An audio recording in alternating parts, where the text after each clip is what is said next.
இந்த நாளிலும் நம்ம தியானிக்க இருக்கின்ற சங்கீத பகுதி 103ஆம் சங்கீதம் 5 வசனங்கள் வரை. என் ஆத்துமாவே கர்த்தரை ஸ்தோத்திரி, என் முழு உள்ளமே அவருடைய பரிசுத்த நாமத்தை ஸ்தோத்திரி.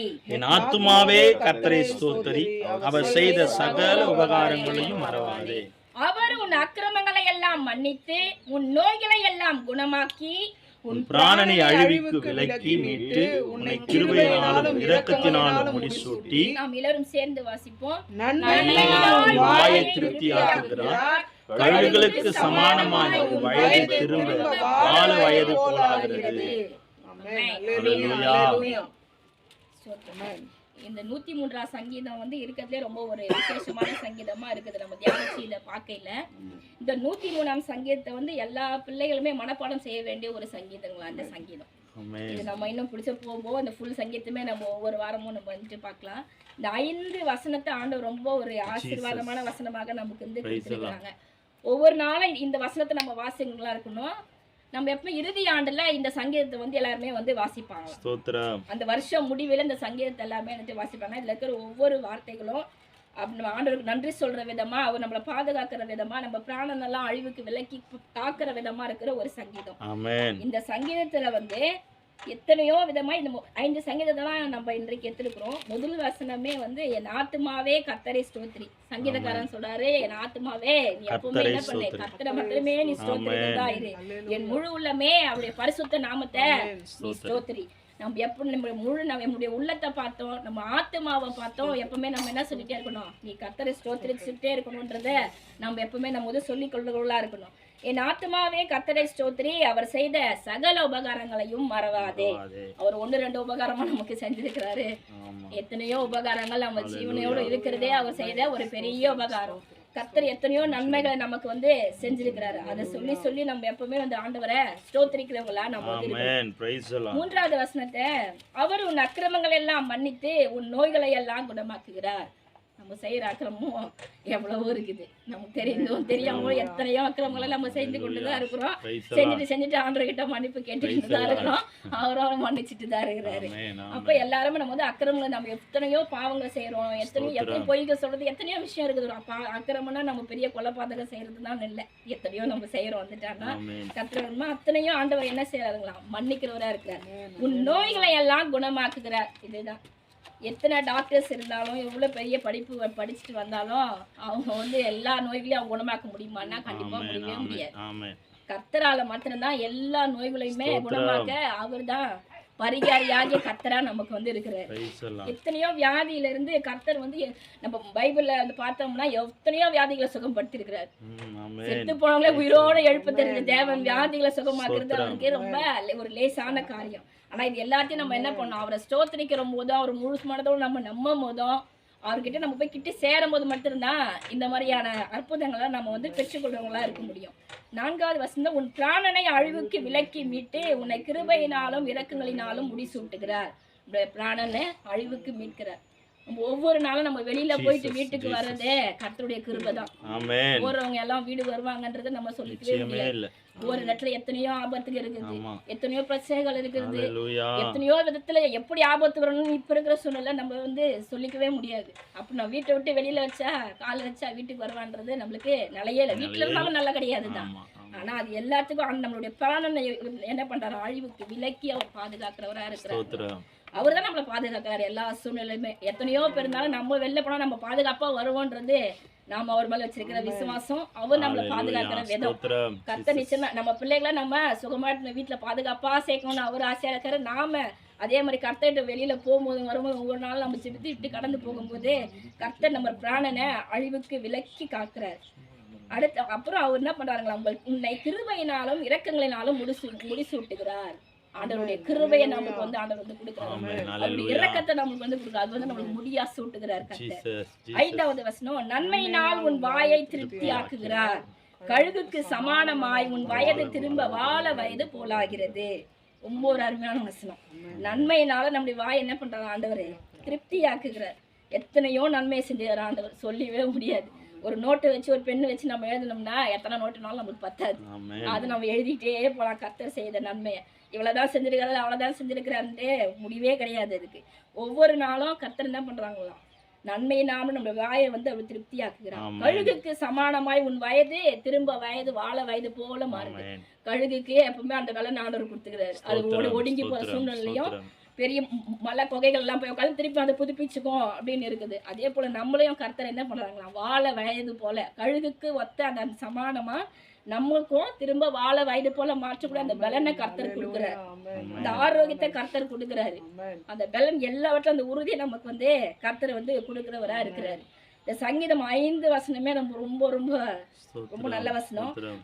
எல்லாமே கர்த்தர் கொடுத்தது எல்லாமே நம்ம கிருபையான வசனங்கள் தான். அதுல இருந்து ஆமென், நம்ம ஆமென். ஒவ்வொரு வாரமும் இதுல மொத்தம் வசனம் வந்து 22 வசனங்கள் இருக்கிறது. அது நம்ம ஒரு 5 வசனங்களா நம்ம வந்து பார்க்கலான்ட்டு. ஆமென். இந்த 5 வசனமும் கர்த்தர் தியானிக்கு கொடுத்த கிருபைக்காக ஸ்தோத்திரம், ஆண்டவருக்கு நன்றி ஸ்தோத்திரம், செலுத்துகிறோம். ஸ்தோத்திரம். ஹல்லேலூயா. ஹல்லேலூயா, ஹல்லேலூயா. ஹல்லேலூயா, சத்தமா சொல்லலாமா? ஹல்லேலூயா, ஹல்லேலூயா. ஹல்லேலூயா. கர்த்தர் நல்லவர், அவர் கிருபை அவர் என்றும் கிருபை உள்ளது. என்றும் உள்ளது. அவருடைய வாழ்க்கையில இணைந்து வாழ்கிற ஒவ்வொரு பிள்ளைகளுக்கும் ஆசீர்வாதமும் நன்மையும் சுகமும் ஆரோக்கியமும் ஆண்டவர் தர ஹல்லேலூயா, ஆமென். ஹல்லேலூயா. ஹல்லேலூயா, ஆமென். ஹல்லேலூயா. கர்த்தர் இன்றைக்கு நம்மோடு கூட பேசின இந்த உண்மையுள்ள ஒரு வார்த்தை, மகிமையுள்ள ஒரு வார்த்தை, ஆமென். அவர் அழகா சொல்லியிருக்கிறார் பாருங்க. இந்த வார்த்தையில சங்கீதக்காரன் சொல்ல, என் ஆத்துமாவே நீ கர்த்தரை ஸ்தோத்தரி. ஆமென். இதுல ஒரு வார்த்தை மாத்திரம் எனக்கு, நான் இப்போ ஆண்டவர் என்னுடைய இருதயத்துல பேசின ஒரு வார்த்தை என்னன்னா, அவர்களுடைய அக்கிரமங்கள் எல்லாம் ஆண்டவர் மன்னிக்கிறாராம். அக்கிரமம் அப்படின்னா சிஸ்டர் சொன்ன மாதிரி கொலை செய்வது மாத்திரம் அக்கிரம் இல்லை. இந்த இருதயத்துல ஆண்டவரை துதிக்காம இருந்தா கூட அக்கிரமம் தான். அதுதான் சங்கீதக்காரன் சொல்ற, என் ஆத்துமாவே நீ கர்த்தரை ஸ்தோத்தரி. ஆத்துமா என்பது ரொம்ப ரொம்ப முக்கியமானது. அது விலையேற பெற்றது, அது மகத்துவமானது. இந்த ஆத்துமா எப்பொழுதும் ஆண்டவர் மாத்திரம்தான் நன்றி பலியை ஏறெடுக்கக்கூடியதா இருக்கணும். ஆமென். அது மாறினா கூட நாம ஆண்டவருக்கு செய்யற துரோகம். அல்லேலூயா. ஹல்லேலூயா. இந்த உலகத்துல கொலை, கொள்ளை, திருட்டு, பொய், விபச்சாரம், இன்னைக்கு மனுஷன் நினைச்சிட்டு இருக்கிற தீங்கான காரியம் இது மட்டும்தான். இதிலிருந்து அடுத்தது அவன் போகவே மாட்டான். நான் என்ன கொலையா பண்ணிட்டேன், நான் என்ன மற்றவங்களை திருடிட்டேன், இதை தான் அடிக்கடிக்கு சொல்றது நீங்க கேட்டிருப்பீங்க. நான் என்ன அவ்வளோ தவறு பண்ணிட்டேன், யாரையாவது கொலையா பண்ண, அப்போ அந்த கொலை, கொள்ளை, விபச்சாரம் இதை தான் மனுஷனுடைய வாழ்க்கையில அக்கிரமம் அப்படின்னு நினைச்சிட்டு இருக்கிறான். அக்கிரம் என்பது இதுதான். அந்த கோட்டுக்குள்ளதான் அவங்க இன்னைக்கு மனுஷனுடைய வாழ்நாள் கடந்து போகுது. இதை தவிர நிறைய பேருடைய வாயில நான் அதிகமா பார்த்துருக்கேன். ஒரு சின்னதா யாரையாவது ஏமாத்தினா கூட, இது நான் மீடியால கேட்டிருக்கிறேன். என்ன காரியம் ஒண்ணுமே இல்லை, அந்த திருடன் அந்த வீட்டுல இருக்கிற ஒரு அண்டாவை திருடிட்டான். அதை திருடிட்டான், ஜனங்களாம் பிடிச்சி அடிக்கிறாங்க. அவன் சொல்றான், நானா கொலையா பண்ணிட்டேன், ஒரு சின்ன அண்டாவை திருடுறதுக்கு அவ்வளோ பெரிய பிரச்சனை, அவ்வளோ பெரிய கொலை குற்றமா நான் பண்ணிட்டேன், அவ்வளோ பெரிய காரியத்தையும் அந்த உலகத்துல செஞ்சுட்டேன். அவன் கொள்ளையா கொள்ளை அடிச்சுக்கிட்டு இருக்கான். அவன்லாம் திருடன்னு சொல்ல மாட்டீங்க, ஒரு அண்டாவை திருடன்னு போய் ஊரே சேர்ந்து அடிச்சுக்கிட்டு இருக்கிறீங்க. அப்போ இந்த உலகம் பெரியதுதான் பாவம் நினைக்குது, சின்ன சின்னதெல்லாம் பாவமே கிடையாது. ஆண்டவர் சொல்றாரு, உன் இருதயத்துல நீ என்ன நினைக்கிறியோ அப்போவே நீ பாவத்தை செஞ்சுட்டே அப்படின்னு அர்த்தம். புரியுதுங்களா? அப்போ இந்த இருதயம் ரொம்ப ரொம்ப காக்கப்பட வேண்டியது, பாதுகாக்கப்பட வேண்டியது. இந்த இருதயத்துலதான் எல்லாமே புறப்படுகிறது. புரியுதுங்களா? ஒரு இருதயத்தின் நினைவுகள் தான் இந்த வாய் பேசுது. இருதயத்துல என்ன சிந்திக்கிறோமோ அதுதான் அந்த வாய் பேசுது. அப்போ இந்த ஆத்துமா பாதுகாப்பது ரொம்ப ரொம்ப முக்கியம். இந்த ஆத்துமா ரொம்ப ரொம்ப நம்ம பாதுகாத்து பத்திரப்படுத்தி வைக்கணும். இது யாருக்கு சொந்தம்? ஆண்டவருக்கு சொந்தமானது. இன்னைக்கு மனுஷன் என்ன நினைச்சுக்கிறான், நான் எல்லாவற்றையும் ஆதாயப்படுத்திக்குவேன், ஆனா ஆத்மாவை மட்டும் நான் நஷ்டப்படுத்திடுவேன். ஆத்மாவை பாதுகாக்கிறதுக்கு யாரும் விருப்பம் இல்லை. ஆனா உலகத்துல இருக்கிறது அழிந்து போகிற பொருளை பாதுகாக்கிறாங்களே தவிர அழியாததை ஒன்றை நம்ம பாதுகாக்க மறந்து போகிறாங்க. ஆனா சங்கீதக்காரன் சொல்ல, என் ஆத்மாவே நீ எப்போதும் கர்த்தரை மாத்திரம் நினைச்சிட்டே இரு, துதிச்சிட்டே இரு. ஏன் அப்படின்னா உன்னுடைய இருதயத்திற்கு பாதுகாப்பே ஆண்டவர் தான். அப்போ அந்த பாதுகாப்பு என்ற அந்த வளையத்தை இன்னைக்கு மனுஷன் தனக்குள்ள போட மறந்துட்டான். இன்னைக்கு பெரியதெல்லாம் பாவம், சின்னதெல்லாம் பாவமே இல்லை அப்படின்ற ஒரு தீர்மானத்துக்குள்ள அவன் வந்துட்டான். நம்முடைய அக்கிரமம் எல்லாம் மாற வேண்டும் என்றால் நம்ம இருதயம் பரிசுத்தமாய் மாற வேண்டும்.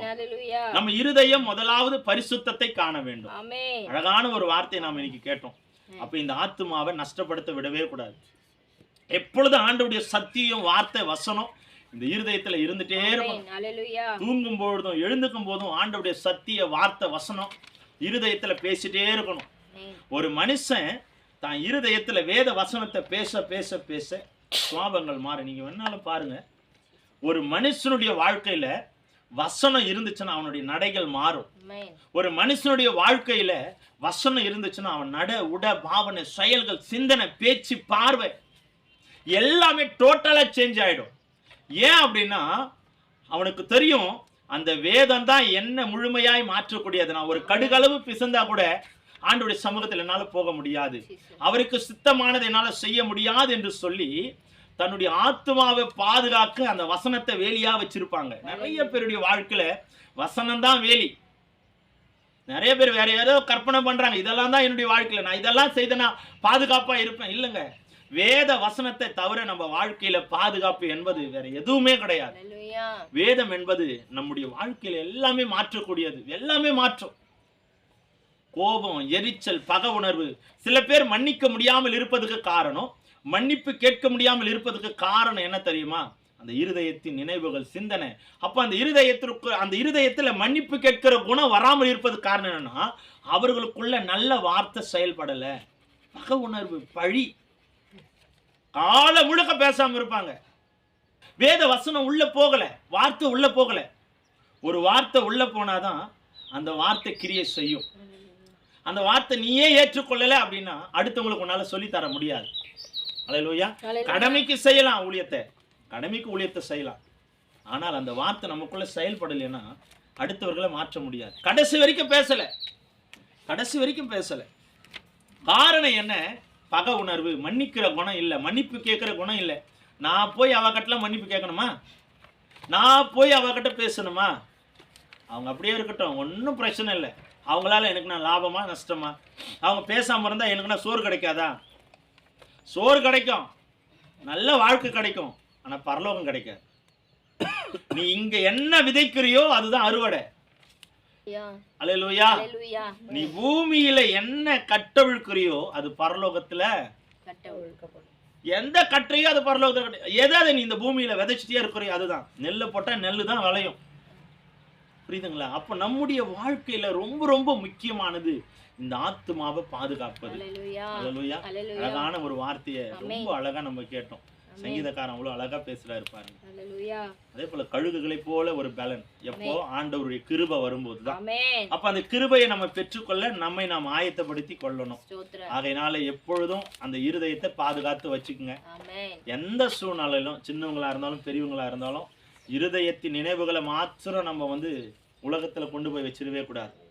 எல்லாவற்றையும் அறிந்தவர் ஆண்டவராகிய இயேசு கிறிஸ்து. வெளியே நம்ம சொல்லிக்கலாம், என் இருதயத்துல ஒண்ணுமே இல்லை, நான் சுத்தமா இருக்கிறேன், யார் மேலேயும் கசப்பில்லை, பேசினாலும் நான் மன்னிச்சுட்டேன், வார்த்தையில சொல்லலாம். ஆனா காணக்கூடாத தேவன் நம்மை கண்டு கொண்டிருக்கிறார், பார்த்துட்டே இருக்கிறார். அவர் கரெக்டா எல்லாத்தையும் புட்டு புட்டு வச்சிருவார் வெளியே. உன் இருதயத்துல என்ன நினைச்சிருக்குன்னு எனக்கு தெரியும். மேலுக்குதான் உங்ககிட்ட நீ பேசுற, ஆனா உள்ள எவ்வளோ கசப்பு வச்சுக்கிட்டு இருக்கிறல்ல. இதை வச்சிருந்தா எப்படி மகளை என் பிள்ளையான்னு இருக்க முடியும்? நான் இதை ஆண்டவர் அந்த வார்த்தை சொல்ல, எல்லாவற்றையும் ஆண்டவர் மாதிரியை காண்பித்து வைக்கிறார். அப்போ ஒரு மாதிரியா இருந்தவர் யாருன்னா ஆண்டவராகிய இயேசு கிறிஸ்து. எதற்காகனா நாம அவரை போல வாழ வேண்டும் என்பதற்காக. அப்போ நாம் அவரை போல வாழ வேண்டும் என்றால் அவரை பின்பற்ற வேண்டும், அவருடைய வார்த்தைகளை கடைபிடிக்கணும், வசனத்தை கடைபிடிக்கணும்.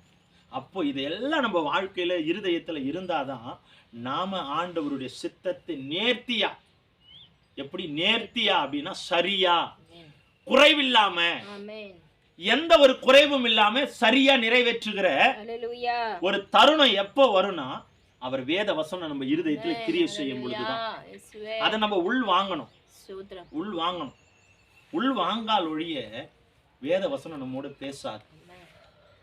இந்த மாடு பார்த்துருக்கிறீங்களா? பில்ல மேய்ஞ்சிரும், நைட்ல தான் அசை போடும். ஏன் அப்படின்னா அந்த புல்லு அது சரீரத்திற்கு பலன் வரணும்னா அது நல்லா நுறுங்கணும், இப்படி நல்லா நுறுங்கணும். அந்த நிமிஷம் அதை கடகடான்னு சாப்பிட்டுட்டு ஏன் அந்த மாடு அதிகமா நுறுங்க அந்த டைம்ல நுறுங்க மாட்டேங்குது அப்படின்னா எல்லா பிள்ளையும் சேர்க்கணும்.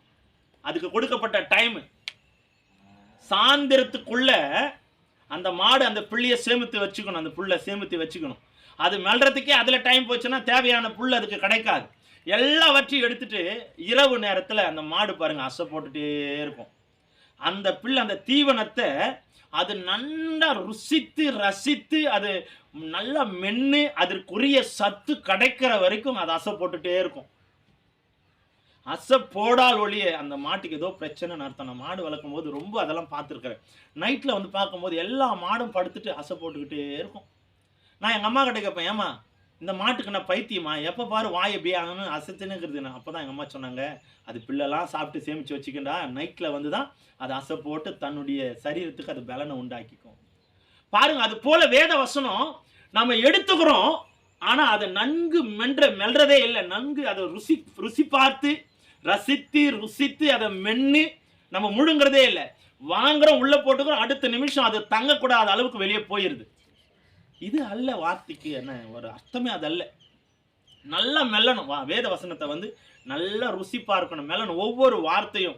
இப்போ இந்த இந்த இந்த இந்த வார்த்தை படிச்சல சங்கீதத்தை, என் ஆத்மாவே அதுக்கே 1000 அர்த்தங்கள் உண்டு, நிறைய அர்த்தம். ஒரு ஊழியக்காரர் வந்து ஒரு இடத்துக்கு கன்வென்ஷன் மீட்டிங் மெசேஜ் கொடுக்க போனார். ஒரு தலைப்பு அவருக்கு கொடுக்கப்பட்டது. என்ன தலைப்புனா, ஒரு பூவை பற்றி ஒரு தலைப்பு கொடுத்தாங்க. ஒரே ஒரு பூவுங்கய்யா, அந்த ஒரு பூவை தலைப்பு கொடுத்தாங்க. அந்த பூவை பற்றி அவர் பேசணும். நல்ல தேவ மனிதன், பெரிய ஒரு ஊழியக்காரர். அப்படி ஒரு அந்த தலைப்பு கொடுக்கும்போது பேசுறாரு. அவர் கொடுக்கப்பட்ட நேரம் 2:30 மணி நேரம். அந்த பூவை குறித்து தலைப்புல பேசுறாரு. பேசிட்டே இருக்கும்போது அந்த ஊழியக்காரர் அழைச்சு அந்த மிகப்பெரிய ஒரு போதகர் சொல்றாரு முடிச்சிட்டு பிறகு, ஐயா இந்த பூவை பத்தி இவ்வளோ அர்த்தங்கள் இருக்கா? அந்த ஒரு பூவுக்குன்னா அவ்வளோ அர்த்தம் இருக்க போகுது. ஆனா வேதத்தின் வழியா தான் எல்லாத்தையும் சொல்றாரு. திருப்பி, ஐயா இந்த பூவை பற்றி பேசினா எத்தனை நாள் பேசுவீங்க அப்படின்னு. நீங்கள் எத்தனை நாள் கொடுத்தாலும் பேசுவேன். ஐயா நான் உங்களுக்கு ஒரு 3 நாள் கொடுக்குறேன், பேசுகிறீங்களா அப்படின்னு. 3 நாள் அவருக்கு அந்த பூவை குறித்து பேச சொல்கிறாங்க. 3 நாளுமே ஒரு நாள் எடுத்த அந்த வசனத்தையோ வார்த்தையோ மறுநாள் பேசலை, புதுசாக பேசுகிற. அந்த பூவை குறித்து ஒரு நாள் எடுத்த வார்த்தையை அன்றைக்கு இல்லாமல் மறுநாள் வந்து புதுசாக வார்த்தைகளையும் புது வசனங்களையும் கொடுக்குறார். மறுநாள் அதே போல தான் அன்றைக்கு பேசின வார்த்தையை மறுநாள் பேசாமல் புது வார்த்தை புது வசனத்தை கொடுக்குறார். இப்படி கொடுத்துட்டே இருக்கும்போது அழைச்சு அந்த ஊழியக்காரர் அசந்து போனாராம். ஒரு பூவுக்கு இவ்வளோ அர்த்தங்கள் உண்டா? இவ்வளோ காரியங்கள் இதில் அடங்கி இருக்கா? வேத வசனம் இருக்கா? யாரு? மிகப்பெரிய ஊழியக்காரர். அந்த ஊழியக்காரர் அழைச்சவரை சொல்றாரு, இவ்வளோ ஒரு பூவுக்கு இவ்வளோ வசனங்கள் இருக்கா அப்படின்னு. திருப்பி ஊழியமெல்லாம் முடிஞ்சு, ஐயா இந்த பூவை குறித்து நான் இன்னும் கேட்க ஆசைப்படுறேன், எனக்கு இன்னும் விளக்க முடியுமா அப்படின்னு. சரிங்க, சரி இப்போ கொடுத்தா எத்தனை நாள் பேசுவீங்க? நான் 1 மாதம் வரைக்கும் இந்த பூவை குறித்து நான் பேசுவேன். 1 மாதம் குறித்து நான் பூவை குறித்து நான் பேசுகிறேன். 1 மாதம் வரைக்கும் அவர் அந்த ஆலயத்தில் கூப்பிட்டு அழைச்சி ஊழித்தணும். ஒரு நாள் கொடுக்குற மெசேஜ் வார்த்தை மறுநாள் கொடுக்கறது இல்லை, புதுசா. காரணம் என்னன்னா, ஒரே ஒரு வார்த்தைக்கு ஆயிரக்கணக்கான அர்த்தங்கள் அடங்கியிருக்கு, ஆயிரக்கணக்கான கருப்பொருள் அடங்கியிருக்கு வேத வசனத்துல. வேத வசனத்தை இன்னும் ஆராய ஆராய ஆராய நிறைய புதை பொருள்களை நம்ம கண்டுபிடிச்சிட்டே இருக்கோம். ரீசனா நேத்து ஒரு மீடியால ஒரு விஷயத்தை பார்த்தேன். உலகத்திலே மிகப்பெரிய கடல் எது? பெருங்கடல். இன்னைக்கு இந்திய பெருங்கடலை விட மிகப்பெரிய கடல் பூமியில நேற்று கண்டுபிடிக்கப்பட்டிருக்கு. இந்திய பெருங்கடலை விட மிகப்பெரிய கடல், நீரோற்றம் நிறைந்த ஒரு கடல், 700 அடி மில்லிமீட்டருக்கு அதிகமான ஆழத்துல ஒரு நீரோட்டத்தை கண்டுபிடிச்சிருக்கிறாங்க. நீரோட்டத்தை அளவெடுத்தா இந்திய பெருங்கடலை விட மிகப்பெரிய கடல் பூமிக்கு அடியில் இருக்கு. நம்ப முடியுதா?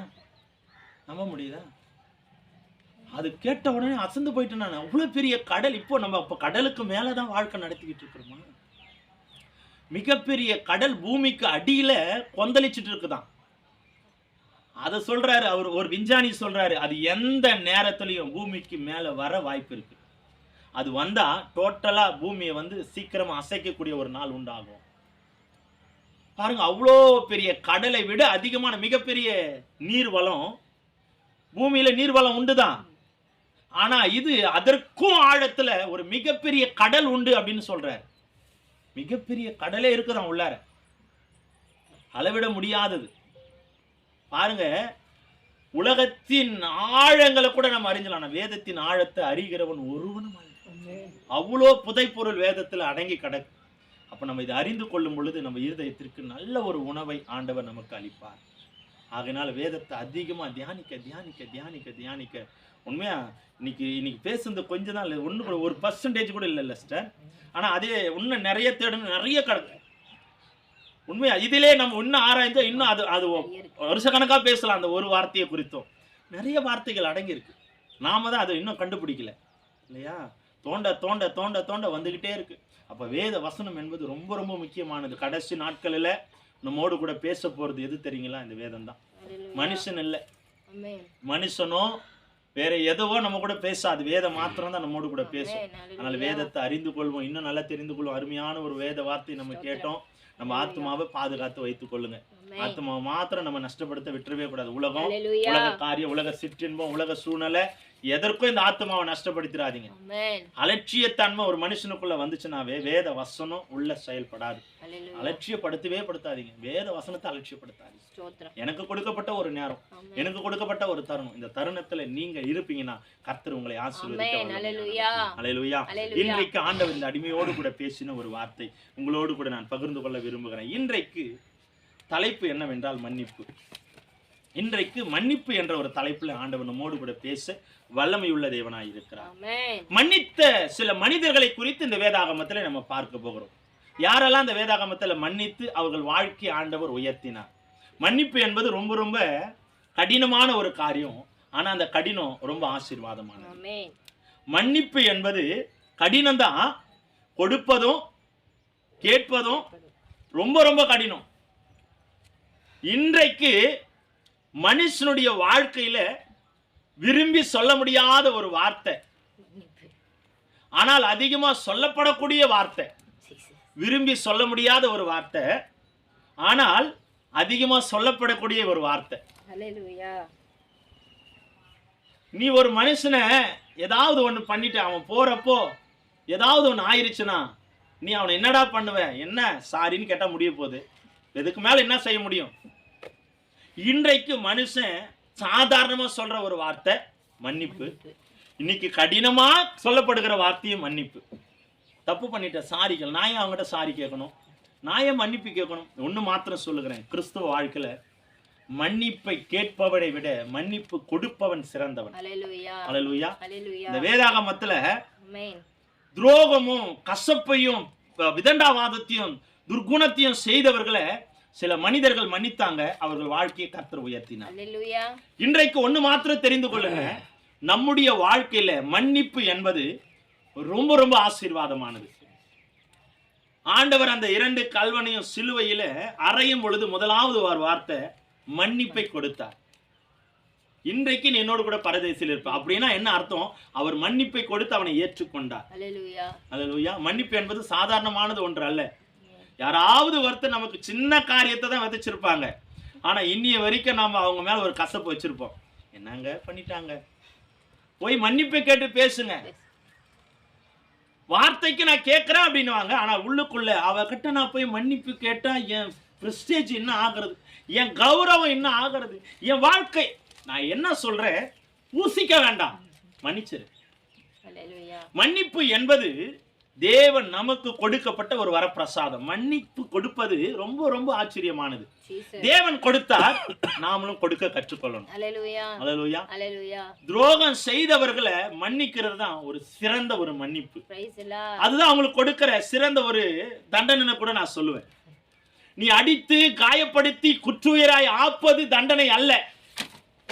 உன்னை எவ்வளவுதான் புறம் பேசினாலும் ஒரே ஒரு சின்ன வார்த்தையில நான் உன்னை மன்னிச்சுட்டேன் அப்படின்னு சொன்னா மிகப்பெரிய தண்டனையே அதுதான். அல்லேலூயா. அதுதான் அவ்வளோ ஜனங்கள் வாழ்த்துன அதே ஜனங்கள் தான் சொல்லுச்சு, சிலுவையில அறைங்க. அப்ப ஒரே ஒரு வார்த்தை ஆண்டவர் சொல்ற, பிதாவே இவர்களை மன்னிங்கப்பா, தாங்கள் செய்கிறது என்னதென்று அறியாமல். அப்போ ஆண்டவர் மன்னித்ததுக்கு காரணம் என்ன? அவர் பிதாவினுடைய கரத்துல இருந்தார். அவர்களை எல்லோரையும் அப்போ மன்னிப்பு என்பது மிகப்பெரிய ஒரு காரியம் அடங்கி இருக்குன்னா அவர்களை நேசிக்கிறது. ஒருத்தனை நம்ம மன்னிக்கிறோன்னா அவங்களை நாம நேசிக்கிறோம்னு அர்த்தம். ஆண்டவர் மன்னித்ததுக்கு காரணம் என்னன்னா, நான் இவர்கள் அதிகமா நேசிக்கிறேன், நான் இவர்கள் அதிகமா நேசிக்கிறதுனால நான் அவர்களை மன்னிக்கிறேன். இந்த ஒரு காரியத்துக்குள்ள இந்த ஒரு எல்லைக்குள்ள நம்ம இருந்தோம்னா இந்த ஒரு ஆசீர்வாதத்துக்குள்ள நம்ம இருந்தோம்னா நம்ம வாழ்க்கை நிச்சயமா உயர்ந்துட்டே இருக்கும். நீங்க இன்னைக்கு நிறைய பேருடைய வாழ்க்கை ஒரே தேக்க நிலையில் இருப்பதற்கு காரணம் என்னன்னா, அவர்களுக்குள்ள அந்த மன்னிக்கிற குணங்கள் இல்லை, மன்னிப்பு கேட்கிற குணங்கள் இல்லை, மற்றவர்களை மன்னித்து ஆசீர்வதிக்கிற குணங்கள் இல்லை. இன்றைய வரைக்கும் ஒரு விதண்டா ஒரு சிறிய காரியம் ஒரு குடும்பத்தை பிரித்து வைக்கிறத பார்க்கிறோம். ஒரு சிறிய வார்த்தை நண்பர்களை பிரித்து வைக்கிறத பார்க்கிறோம். ஒரு சிறிய காரியம் குடும்ப சூழ்நிலைகளை மாற்றுகிறதை பார்க்கிறோம். ஒரு சிறிய வார்த்தை குடும்பத்தையே சிதைக்கிறத நம்ம பார்க்கிறோம். ஆனா சாதாரண ஒரு மன்னிப்பை கேட்டு பெற்றுக் கொடுக்காம இன்னைக்கு அநேக குடும்பங்கள் பிரிந்திருக்கு. மன்னிப்பு கேட்கறதுனால யாரும் கடுகளவு கூட குறைந்து போவது கிடையாது. மன்னிப்பை கொடுக்கறதுனாலையும் கேட்பதனாலையும் ஒரு மனுஷன் கடுகளவு கூட குறைந்து போவது கிடையாது. கேட்டு பாருங்க, என் கௌரவம் என்ன ஆகுது? கௌரவத்தை இன்றைக்கு மனிதன் பெருமையா நினைக்கிறானே தவிர, என்னுடைய சிந்தை என்ன, என் சுவாபம் என்ன, நான் வந்த வழி என்ன, நான் எதற்காய் நான் இங்க வந்திருக்கிறேன், எதை செய்ய சுத்தமா இருக்கிறேன், நான் எங்க போக வேண்டும் அப்படின்ற குணங்கள் இன்னைக்கு அநேக மனுஷனுக்குள்ள இல்லை. விதண்டாவாதம், பக உணர்வு, மன்னிக்கிறது எனக்கெல்லாம் பிடிக்காத. எனக்கு நிறைய பேர் வேத வசனத்தை இன்னைக்கு மாற்றிட்டாங்க. ஏன் காரணம் என்னன்னா, மீடியா, உலகம். இன்னைக்கு அந்த வார்த்தையை பிடிச்சுக்கிட்டு மனுஷன் இன்னைக்கு பயங்கரமான பேசுறான். எனக்கு அது பிடிக்காதுங்க, கேட்கறதும் பிடிக்காது, கொடுக்கறதும் பிடிக்காது. மன்னிப்பு என்பது ரொம்ப ரொம்ப ஆசீர்வாதமானது. மன்னித்து பாருங்க, உங்க வாழ்க்கை உயர்ந்துட்டே இருக்கும். நான் உன்னை மன்னிச்சிட்டேன், நான் மன்னிச்சிட்டேன், கவலைப்படாத. நீ எவ்வளவு பேசினாலும், 1000 தடவை நீ என்ன பேசினாலும் நான் உன்னை மன்னிச்சுக்கிட்டே இருப்பேன். இது மாத்திரம் நம்ம இருதயத்தில் இருந்துச்சுன்னா நம்ம வாழ்க்கை தடையில்லாம உயர்வுல கற்றுக்கொள்ளும். அதுல ஒரு சில மனிதர்களை நம்ம பார்க்கலாம். ஆதியாகமம் 50ஆம் அதிகாரம் 19வது வசனத்தை எடுத்தவர்கள் வேகமாய் வாசிக்கலாம். ஆதியாகமம் 50ஆம் அதிகாரம் 19வது வசனம். யோசேப்பு அவர்களை நோக்கி, பயப்படாதிருங்கள், நான் தேவனா, நீங்கள் எனக்கு தீமை செய்ய நினைத்தீர்கள், தேவனோ இப்பொழுது நடந்து வருகிறபடியே வெகு ஜனங்களை உயிரோடே காக்கும்படிக்கு அதை நன்மையாக முடிய பண்ணினார். 21. ஆதலால் பயப்படாதிருங்கள், நான் உங்களையும் உங்கள் குழந்தைகளையும் பராமரிப்பேன் என்று அவர்களுக்கு ஆறுதல் சொல்லி அவர்களோட பட்சமாய் பேசினார். யாரு? இயேசுவுடைய வாழ்க்கையை நீங்க எடுத்துக்கிட்டீங்கன்னா, தன்னுடைய சகோதரர்களால நிந்திக்கப்பட்டவன். புரியுதா? நம்ம சகோதரர்களால நிந்திக்கப்பட்டு வெறுக்கப்பட்டு ஏதோ ஒரு பாழுங்கணத்துல தள்ளப்பட்ட ஒரு மனிதன், தான் சகோதரர்கள் நிமித்தமாய் அவமதிக்கப்பட்டவன். இயேசப்பு தன் சகோதரர்களை நேசித்தாலும் அவருடைய சகோதரர்கள் இயேசப்பை வெறுத்துட்டே இருந்தாங்க. எல்லா சூழ்நிலையிலும் அவனை பார்க்கும்போது ஒரு மூர்க்க குணம், பக உணர்வு. இன்னைக்கு அநேக பேருடைய வாழ்க்கையில் இருக்கிற மிகப்பெரிய பாவம் என்னன்னா பகை. எதையாவது செய்து இவனை எதையாவது பண்ணிடணும், இவனுடைய வாழ்க்கையை நான் சீர அழிச்சிடணும். பகை என்பது ஒரு மனுஷனுடைய வாழ்க்கையை அழிக்கிறது. பகை என்பது ஒரு மனுஷனுடைய வாழ்க்கையிலிருந்து விலக செய்கிறது. பகை என்பது உறவுகளை பிரிக்கிறது. பகை என்பது சமாதானத்தை சீர்குலைக்கிறது. அப்போ பகை உணர்வோடு வாழ்கிற ஒவ்வொருவரும் தேவ சமூகத்தில் ஒப்புரவாகாவிட்டால் மன்னிப்பு அருளப்பட முடியாது. அல்லேலூயா. இந்த வேத வசனத்துல இயேசு சொல்லுகிறார், அந்த 15வது வசனத்தை வாசிச்சீங்கன்னா உங்களுக்கு தெரியும். தங்கள் தகப்பன் மரணம் அடைந்ததை யோசேப்பின் சகோதரன் கண்டு, ஒருவேளை யோசேப்பு நம்மை பகைத்து நாம் அவனுக்கு செய்த எல்லா பொல்லாங்குக்காகவும் நமக்கு சரிக்கு சரி கட்டுவான் என்று சொல்லி யோசேப்பினிடத்தில் ஆள் அனுப்பி, உம்முடைய சகோதரர் உமக்கு பொல்லாங்கு செய்திருந்தாலும் அவர்கள் செய்த துரோகத்தையும் பாதகத்தையும் நீர் தயவு செய்து மன்னிக்க வேண்டும் என்று உம்முடைய தகப்பனார் மரணமடையும் முன்னே உமக்கு சொல்லும்படி கட்டளையிட்டார். அல்லேலூயா. யாக்கோபு மரித்த உடனே இந்த சகோதரருக்குள்ள ஒரு பயம். அப்பா இருக்கிற வரைக்கும் இயேசப்பு ஒரு பாதுகாப்பு நமக்கு வச்சிருந்தாரு. அப்பா ஸ்தானத்துல வச்சிருந்தா ஒரு பாதுகாப்பு நமக்கு இருந்தது. இப்ப அப்பா மரித்த உடனே இயேசுடைய மன நிலைகள் எப்படியா இருக்கும்? எப்படியோ நாம புறக்கணிக்கப்பட போறோம். வேற இயேசு ராஜாவா மாறிட்டான். அந்த எகிப்துல ராஜாவாய் மாறினால இன்னும் நம்ம மேல மூர்க்க குணம் வரும். இன்னும் நம்மளை ஏதோ ஒரு கொடுமைக்குள்ள கொண்டு போக போகிறான், நம்ம சிறைச்சாலையில போடுவான், நம்ம அவமதிக்கப்பட போகிறோம், நம்ம மறிக்க போகிறோம்னு சொல்லி அவர்களுக்குள்ள ஒரு பயம். ஆனால் இயேசுவை குறித்து ஆண்டவர் வைத்திருந்த திட்டம் வேற. அந்த சூழ்நிலையில் இருந்த மனநிலையில் இருந்த அவர்களை வாழ்க்கையில இயேசப்பு சொல்லுகிற ஒரு காரியம் தான் இந்த 19வது வசனம். அவர்கள் இயேசுடைய காலில போய் மண்டியிட்டு வணங்கின பொழுது, மன்னிச்சிருங்கப்பா, எங்களுடைய வாழ்க்கை உமக்கு தெரியாம நாங்க துரோகம் செய்துட்டோம், உமக்கு தெரியாம நாங்க பொல்லாங்க செய்துட்டோம், எங்களை மன்னிச்சிருங்க அப்படின்னு சொன்னவனே, சில மனிதர்களுடைய எண்ணங்களை நம்ம பார்க்கும்போது, என்னுடைய வாழ்க்கையில என்னை எவ்வளோ கொடுமைப்படுத்தியிருப்பேன். சில மனிதர்கள் சொல்ற வார்த்தை, உன்னை நான் சும்மா விட்டுருவேனா, இந்த நாளுக்காக தான் நான் காத்துட்டு இருந்தேன், இந்த நேரத்துக்காக தான் நான் காத்துட்டு இருந்தேன், உன்னை நான் சும்மா விட்டுட்டேன்னா உண்மையா சொல்றேன், நீ செய்த துரோகத்திற்கு பலனே இல்லாம போயிடும். இன்னைக்கு மனுஷனை பார்த்து நம்ம சொல்லிட்டு இருக்கிறோம். ஆனால் இயேசுவுடைய வாழ்க்கை எடுத்து பாருங்க, ரொம்ப கொடுமையான ஒரு வாழ்க்கை. தன்னுடைய சகோதரர்களால் நிந்திக்கப்பட்டு கணத்தில் விழுந்த சூழ்நிலையிலும், ஏதோ ஒரு இடத்துல அடிமையாய் போன சூழ்நிலையிலும், அங்கு அநேகர் மூலமாய் நிந்திக்கப்பட்டு காரணமில்லாத சாபங்களையும் பழிகளையும் ஏற்று வாழ்ந்த இயேசு சில நேரத்தில் நினைச்சிருக்கலாம், இவ்வளோ வேதனைக்கெல்லாம் காரணம் என் சகோதரர்கள் தான், அவங்களை நான் சும்மா விடவே மாட்டேன்னு சொல்லி இருதயத்தில் அந்த மூர்க்க குணம் வச்சிருக்கலாம். ஆனால் இயேசுவுடைய இருதயத்துல தேவனுடைய வார்த்தை இருந்ததுனால அவன் சொல்றான் அந்த 19வது வசனத்துல, இயேசு அவர்களை நோக்கி, பயப்படாதீங்க, நான் தேவனா, நீங்கள் எனக்கு தீமை செய்ய நினைத்தீர்கள், தேவனோ இப்பொழுது நடந்து வருகிறபடியே வெகு ஜனங்களை உயிரோடே காக்கும்படிக்கு நன்மையாய் நீங்க எனக்கு தீமை செய்தீங்க, ஆனா என் கர்த்தர் எனக்கு நன்மையா. இது ஆண்டவர் நியமித்த சிந்தனை, தீர்மானம், இது ஆண்டவர் நியமித்தது. நீங்க பயப்படாதீங்க. நம்மளால முடியுமா? நமக்கு விரோதமாய் பேசுகிற மனிதர்களை நம்ம மன்னிக்கவே மாட்டோம். ஆனா இயேசு பாருங்க, அநேக கொடுமைகளை இயேசுவுக்கு செய்தாங்க. கொலை செய்யணும்ன்ற தருணத்துல போயிட்டாங்க. ரூபன் என்ற ஒரு நல்ல ஒரு அண்ணன் மூலமா அதுல அந்த 37வது வசனத்தை வாசிங்க. 37வது அதிகாரம் 20வது வசனத்தை வாசிங்களேன். 37:20 வாசிங்க. நாம் அவனை கொன்று இந்த குழிகளில் ஒன்றிலே அவனை போட்டு ஒரு துஷ்ட மிருகம் அவனை பட்சித்தது என்று சொல்லுவோம், வாருங்கள், அவருடைய சொப்பனங்கள் எப்படி முடியும் பார்ப்போம் என்றார்கள். ஹல்லேலூயா. 21 வாசிங்க. ரூபன் அதை கேட்டு அவனை அவர்கள் கைக்கு தப்புவித்து அவனை அவன் தகப்பனிடத்தில் திரும்பவும் கொண்டு போய் மனதுள்ளவனாய் அவர்களை நோக்கி, அவனை கொல்ல வேண்டாம், நீங்கள் ரத்தம் சிந்தல் ஆகாது, நீங்கள் அவன் மேல் கை வையாமல் அவனை வனாந்தரத்திலே இந்த குழியிலே போட்டு விடுங்கள் என்று சொல்லி இவ்விதமாய் ரூபன் அவனை அவர்கள் கைக்கு தப்புவித்தான். பச்சமாய் பேசுகிறான், எப்படியாவது யோசப்பை காப்பாற்றணும். அந்த சகோதரர்களுக்குள்ள இருக்கிற அந்த ஒரே ஒரு மனிதன் யோசப்பை காப்பாற்றணும்னு நினைக்கிறான். ஆனால் அவ்வளவு பட்சமாய் பேசியும் கடைசியில கொலை பண்ற சூழ்நிலை போயும் அந்த கொலை பாதகத்திலிருந்து மீட்டெடுத்து ஒரு குழிக்குள்ள போடுகிற அளவிற்கு ரூபன் அவனை கைக்கு தப்புவிக்கிறான். ஒரு இரக்க குணம் உள்ள ஒரு மனிதனாய் அந்த இடத்துல செயல்படுகிறான். பாருங்க, இவ்வளவு வேதனை இயேசுவுடைய வாழ்க்கையில இருந்தாலும் தன்னுடைய சகோதரர்கள் மேல அவன் ஒரு கோபத்தையும் வைக்கல.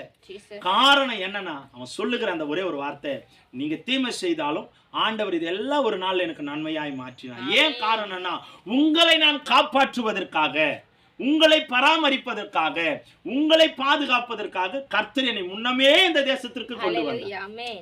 அப்போ இவ்வளவு சூழ்நிலை இயேசுவுடைய வாழ்க்கையில நடந்தாலும் அவனுக்குள்ள இருந்த ஒரே ஒரு நோக்கம் என்னன்னா, மன்னிப்பு கொடுக்கிற ஒரு குணம். இன்னைக்கு நம்முடைய வாழ்க்கையில அநேக பேர் நமக்கு விரோதமாய் இந்த உலகத்துல பிரச்சனைகள் உண்டு, போராட்டம் உண்டு, அவமானம் உண்டு, நிராகரிக்கிற சூழ்நிலை உண்டு. ஆனாலும் நாம ஆண்டவருடைய சமூகத்துல ஆண்டவருடைய பிள்ளைகளா இருப்பனா கண்டிப்பா மன்னிக்கிற குணம் நமக்குள்ள இருக்கும். அல்லேலூயா. ஆண்டவர் நமக்கு மாதிரியை காண்பித்து வைத்திருக்கிறார், அதை நம்ம பின்பற்றி தான் ஆகணும். நம்ம பின்பற்றலைன்னா நம்ம ஆண்டவருடைய பிள்ளைகளா இருப்பதற்கு அடையாளமே இல்லை, பேருக்கு சொல்லிக்கலாம். அல்லேலூயா. இன்னைக்கு அநேக மன்னிக்க முடியாத குணம் எங்க இருக்கு தெரியுமா? சபையில் இருக்கு. மன்னிக்க முடியாத குணங்கள் சபைக்குள்ள நிறைய எழும்பி இருக்கு. நாம மன்னிக்க முடியாத குணங்களை வச்சுட்டு நம்ம தேவனை ஆராதிச்சுட்டு மறைச்சிட்டு வாழ்ந்துட்டு இருக்கிறோம். யார் கண்களுக்கு? மனுஷன் கண்களுக்கு. ஆனால் ஆண்டவருக்கு தெளிவா தெரியும் உன் இருதயத்துல என்ன இருக்கு. ஒரு மனுஷனை நம்ம மன்னிக்கால் ஒழிய நம்ம வாழ்க்கையில ஆசீர்வாதத்தை நம்மால பார்க்கவே முடியாது. ஆண்டுடைய சமூகத்துல ஒப்புரவாகால் ஒழிய ஒரு மனுஷனை மன்னிக்க முடியாது. முதலாவது ஆண்டுடைய சமூகத்துல ஒப்புரவாகணும், பிற்பாடு மற்றவர்களுக்கு நம்ம மன்னிப்பை கொடுக்கணும். நம்ம ஒப்புரவாகாமையே ஆண்டவர் ஆராதிச்சுட்டு இருக்கிறோம். மேலோட்டமா நம்ம ஆண்டவர் ஆராதிக்கிறோம், ஏதோ மேலோட்ட வாயினால ஆண்டவர் ஆராதிக்கிறோம், அது அல்ல. உன் உள்ளத்திலிருந்து ஆண்டவரை ஆராதிக்கும் போது உன் உள்ளத்துல ஆண்டவர் மன்னிக்கிற குணங்களை கொடுக்க அவர் வல்லமையானவர். பாருங்க, தன் சகோதரர்களை மன்னித்து அவர்களை நேசிக்கிற ஒரு மனிதனாய் இயேசு செயல்படுகிறார். அல்லேலூயா. இன்னைக்கு எத்தனை பேருடைய வாழ்க்கையில இந்த மன்னிக்கிற குணம் இல்ல? ஏதாவது ஒரு தவறு, ஏதாவது போற வழியில வண்டி அடிச்சுட்டா சாரி சார் சொல்றோம், அந்த வார்த்தைக்கு மறு வார்த்தை நம்ம செய்யற காரியங்கள் என்ன? காயம், சண்டை, பிரச்சனை. ஒரு மனுஷனை நம்ம மன்னிக்கலன்னா உண்மையா அந்த இடத்துல நம்ம தேவ பிள்ளைகளா இருக்கவே முடியாதுங்க. அப்ப நமக்குள்ள அந்த மன்னிக்கிற குணம் அதிகமா வேணும். துரோகம் செய்வார்கள் தான், அவர்கள் அறியாதவர்கள். நாம அறிஞ்சவங்க ஆண்டோடைய வசனத்தையும் வார்த்தையும் எல்லாவற்றையும் அறிந்து கொண்டு வாழ்கிற நாம அவர்களை போலவே நாம இருந்தோம்னா அவங்களுக்கு நமக்கு வித்தியாசம் இல்லாம போயிடும். நம்ம வித்தியாசத்தை, நம்ம மாதிரியை காண்பிக்கிறவர்களா இருக்கணும், நம்ம மாடலா இருக்கணும். இதுதாங்க என்னுடைய வாழ்க்கை, இதுதான் என் குழு, இதுதான் என்னுடைய சூழ்நிலை, என் இருதயம் இதுதான் காண்பிக்கணும். நம்ம அவர்களை போலயே நாம இருந்துட்டோம் அப்படின்னா நம்ம ஆண்டவருடைய பிள்ளைகளா இருப்பதற்கு அர்த்தமே இல்லை. பாருங்க, யோசேப்பு தன் சகோதரர்கள் எல்லாரையும் மன்னித்து தன்னோடு சேர்த்து கொள்ளுகிறான். அவர்களுக்காய் பட்சமாய் பார்வோனிடத்துல பேசுறான், எகிப்து ராஜாவிடத்துல பேசுறான். காரணம் என்ன? இதே வேற மனிதர்களா இருந்தா, யோசேப்பு வேற மனிதனா இருந்திருந்தா அவங்களை எப்பவோ ஜெயில சிறைச்சாலையில பிடிச்சு போட்டிருக்கலாம். ஆனா அப்படி செய்யலையே. காரணம் என்ன? ஆண்டவர் என்னை குறித்து வைத்த திட்டம் நிறைவேறணும். அன்னைக்கு சொன்ன அந்த வார்த்தை இன்றைக்கு யோசேப்புடைய வாழ்க்கையில நிறைவேறுகிறது. காரணம், யோசேப்பு ஆண்டவருக்கு சித்தமானதை செய்து அவன் வாழ்க்கையை ஆண்டவர் உயர்த்தினார். நம்முடைய வாழ்க்கை இன்றைய வரைக்கும் சிலருடைய வாழ்க்கை உயராமல் இருப்பதற்கு காரணம் என்னன்னா, நம்ம இருதயத்துல கசப்பு, மூர்க்க குணம், பக உணர்வு, பழி உணர்வு. எப்படியாவது இவர்களுக்கு நான் ஏதாவது ஒண்ணு செஞ்சு ஆகணும். அப்பதான் ஒரு பாடம் கற்பிச்சாதான் என்ன நடக்கும்? நமக்கு மன்னிப்பு கிடைச்சிரும் ஆண்டவருடைய சமூகத்துல? இல்லவே இல்லை. மன்னிக்கிறவன் சிறந்தவன், மன்னிப்பு கேட்கிறவனை விட மன்னிப்பவன் சிறந்தவன். அப்ப நம்ம மன்னிப்பு கொடுக்கிறவன் தான், நாம தான் சிறந்தவர்களா இருக்க முடியும். சிறந்தவன் என்றால் என்னன்னா, எல்லாவற்றிலும் உயர்ந்தவனாய் மாற முடியும், எல்லாவற்றுக்கும் ஆண்டவர் மகிமை உள்ளவனாய் மாற்ற முடியும். அப்ப நாம மன்னிப்பு கொடுக்கிற தேவ பிள்ளைகளா இருக்கும் பொழுது நம்முடைய வாழ்க்கை ஆண்டவர் அழகாய் மாற்றுவார். இரண்டாவதாக ஆதியாகமம் 33ஆம் அதிகாரம் 3வது வசனத்தை எடுத்து வாசிங்க. ஆதியாகமம் 33ஆம் அதிகாரம் 3வது வசனம். இதுல இன்னொரு மனிதன் மன்னிக்கிற மனிதனா இருக்கிறான். தான் அவர்களுக்கு முன்னாக நடந்து போய் 7 விசை தரை மட்டும் குனிந்து வணங்கி தன் சகோதரன் கிட்ட சேர்ந்தான். அப்பொழுது ஏசா எதிர்கொண்டு ஓடி வந்து அவனை தழுவி அவன் கழுத்தை கட்டிக்கொண்டு அவனை முத்தம் செய்தான். இருவரும் அழுதார்கள். அல்லேலூயா. அல்லேலூயா. ஏசாவும் யாக்கோபுடைய வாழ்க்கையில இருக்கும்போது யாக்கோபு ஏசாவுக்கு விரோதமாய் சிரேஷ்ட புத்திர பாகத்தை ஏமாற்றிட்டு தன்னுடைய மாமனுடைய வீட்டுக்கு ஓடிட்டான். இப்படி அவனுடைய வாழ்க்கை உருண்டு போகும்போது இதுல ஏசா சொல்லுகிற வார்த்தை, அதிலே 27:14-41 வாசிங்களேன். 27:41 வாசிங்க. ஏசாவுடைய இருதயம் எப்படி இருந்தது, இப்ப எப்படி மாறி இருக்கு? 41 வாசிங்க. ஆதியாகமம் யாக்கோபை தன் தகப்பன் ஆசீர்வதித்ததின் நிமித்தம் ஏசா யாக்கோபை பகைத்து என் தகப்பனுக்காக துக்கிக்கும் நாட்கள் சீக்கிரமாய் வரும், அப்பொழுது என் சகோதரனாகிய யாக்கோபை கொன்று போடுவேன் என்று ஏசா தன் இருதயத்திலே சொல்லிக் கொண்டார். ஒரு சபதத்தோடு வாழறான் ஏசா. எப்படியாவது என்னை ஏமாற்றணும்னு நான் கொலை செய்யணும். அன்னைக்கு நடந்த அந்த பகை உணர்வு இன்னைய வரைக்கும் மனுஷனுடைய இருதயத்துல செயல்பட்டு இருக்கு. என்னைக்கோ நடந்த பிரச்சனை 20 ஆண்டுகளுக்கு முன்பாக பழி தீர்க்கப்படுகிறது. என்னைக்கோ நடந்த பகை 20 ஆண்டுகளுக்கு முன்பாக பகை தீர்க்கப்படுகிறது. காரணம் என்ன? பகை உணர்வு. காரணம் என்ன? மன்னிக்கிற குணம் இல்ல, மன்னிப்பு அருளுகிற குணம் இல்ல. மற்றவர்களை மனப்பூர்வமாய் மன்னிக்கிற குணம் ஒரு மனுஷனுக்குள்ள வரும் என்றால் அவன் வாழ்க்கை ஆசீர்வாதமாய் மாறும். அன்றைக்கு தன்னுடைய தகப்பன் மரிப்பதற்கு முன்பாக ஒரு சபதத்தை எடுக்கிறான், எப்படியாவது நான் யாக்கோபை கொன்றுடுவேன், ஏன்னா என்னுடைய சிரேஷ்ட புத்திர பாகத்தை ஏமாற்றிட்டான். என்னுடைய வாழ்க்கை எல்லாமே மாறி போச்சுன்னு சொல்லி அவனுடைய வாழ்க்கை வேதனையோடு இருக்கிற சூழ்நிலையில, மூர்க்க குணத்தோடு இருக்கிற சூழ்நிலையில சபதத்தோடு வாழ்ந்த ஏசாவுடைய இருதயத்தை ஆண்டவர் மாற்றினார். அதுதான் இந்த 3வது வசனம். அவன் எல்லாவற்றையும் இழந்து போன ஒரு சூழ்நிலையில் இருந்தாலும் தன்னுடைய சகோதரனுடைய வருகையை அவன் பார்த்த பொழுது, பார்த்த உடனே ஏசாவை பார்த்த உடனே யாக்கோபு ஓடி போய் காலில் விழுந்துடுறான். விழுந்த உடனே அவனுக்குள்ள ஒரு மாற்றங்கள், தன் சகோதரனை பார்த்த உடனே பகை உணர்வோடு இருந்த அவனுடைய இருதயம் அப்படியே மாறுகிறது, அப்படியே மாறுகிறது. காரணம் என்ன? காரணம் என்ன? அந்த பகை உணர்வை மாறக்கூடிய சிந்தையை அவன் வளர்த்து கொண்டான். சிந்தனையை அவன் வளர்த்து கொண்டான். அந்த சிந்தனை அவனுக்குள்ள வரலன்னா அந்த பகை உணர்வு மாறாது. பாருங்க, தன் சகோதரனை பார்த்த உடனே ஓடி போய் கட்டி தழுவி தன்னுடைய கண்ணீரால் அவனை கட்டி தழுவி மன்னிப்பை கொடுக்கிறான். இப்ப நம்முடைய வாழ்க்கையில இன்றைக்கு அந்த குணங்கள் இருக்கும் என்று சொன்னால் உண்மையாய் குடும்பங்கள் ஆசீர்வதிக்கப்படும். எத்தனையோ ஆண்டுகளுக்கு முன்பாக தன் சகோதரனை ஏமாற்றி போனவன், ஆனால் தன் சகோதரன் மறுபடியும் பார்க்கும்போது அவனுக்குள்ள ஒரு மன்னிப்புகிற குணம். இது காரணம் என்ன? அவனுக்குள்ள இருந்த அந்த ஏக்கத்தின் அன்பு. ஒரு அன்பு ஒரு மனுஷனுக்குள்ள இல்லைன்னா கண்டிப்பா மன்னிப்பு கொடுக்கவே முடியாதுங்க. மன்னிப்பு என்பது என்னால உண்டாகும்னா அன்பு நிமித்தமாய் உண்டாகும், கருசனை நிமித்தமாய் உண்டாகும். அவனுக்குள்ள அந்த அன்பு இல்லாத ஒழிய மன்னிப்பு வராது. ஆமாங்க, நிறைய பேருடைய இருதயத்துல அன்பு இல்லைன்னா மன்னிப்பே கொடுக்க முடியாதுங்க. இதுல நம்ம தெரிஞ்சுக்கலாம் அவங்க அன்பு உள்ளவங்களா அன்பு இல்லாதவங்களா நம்ம ஈஸியா தெரிஞ்சுக்கலாம். அன்பு உள்ளவர்களுடைய இருதயம் அநேகரை மன்னிக்கும். பரவாயில்லங்க, பண்ணா பண்ணிட்டு போட்டங்க, அவங்க நான் நேசிக்கிறேன், அவங்க மேல நான் அன்பா இருக்கிறேன். இதுதான் ஒரு நல்ல மனுஷனுக்கான ஒரு நல்ல ஒரு குணம். நீ மன்னிக்காவிட்டால் உன்னுடைய குணங்களை நீ வெளிப்படுத்தவே முடியாது. பாருங்க, தன்னுடைய சகோதரனை அழகா ஏசா மன்னிக்கிறான். அந்த வார்த்தை, அந்த 4வது வார்த்தை படிங்க. அப்பொழுது ஏசா எதிர்கொண்டு ஓடி வந்து அவனை தழுவி அவன் கழுத்தை கட்டி கொண்டு அவனை முத்தம் செய்தான். இருவரும் அழுதார்கள். உடனே ஒரு அன்பு பரிமாற்றம். காரணம், என் சகோதரன் தானே, சரி தவறு செய்துட்டான், நான் மன்னிக்கணும் அப்படின்னு சொல்லி அந்த குணங்களை அவன் வளர்த்து கொண்டதுனால அவனுக்குள்ள அந்த கிருபையை அவன் பெற்றுக் கொள்கிறான். அநேக பேர் மன்னிப்பு கொடுக்காமே வாழ்ந்து மறிச்சு வாழ்க்கை இழந்து போகிறாங்க. ஆனா நீங்களும் நானும் அப்படி அல்ல. நம்ம மன்னிக்கிற தேவ பிள்ளைகளாய் நாம் இருக்கணும். அல்லேலூயா. மன்னிக்கிற குணம் படைத்த தேவ பிள்ளைகளாய் நாம் இருக்கும் பொழுது கர்த்தருடைய வார்த்தையில வசனத்துல நம்ம வாழ்க்கையில் நமக்கு ஆசீர்வாதங்களை காண ஆண்டவர் உதவி செய்வார். அல்லேலூயா. அல்லேலூயா. ஆதியாகமம் 33:8 வாசிங்க. அப்பொழுது அவன், எனக்கு எதிர்கொண்டு வந்த அந்த மந்தையெல்லாம் என்னத்துக்கு என்றான். அதற்கு அவன், என் ஆண்டவனுடைய கண்களில் எனக்கு தயவு கிடைக்கிறதற்கு என்றான். அல்லேலூயா. அவன் பாருங்க, இதெல்லாம் கொடுத்தா ஏசா என்ன மன்னிச்சிருவான் அப்படின்னு சொல்லி எல்லாவற்றையும் ஏசாவு காலடியில கொடுக்க விரும்புறான். ஆனால் உடனே ஏசாக்கிற, இதெல்லாம் எதுக்குப்பா?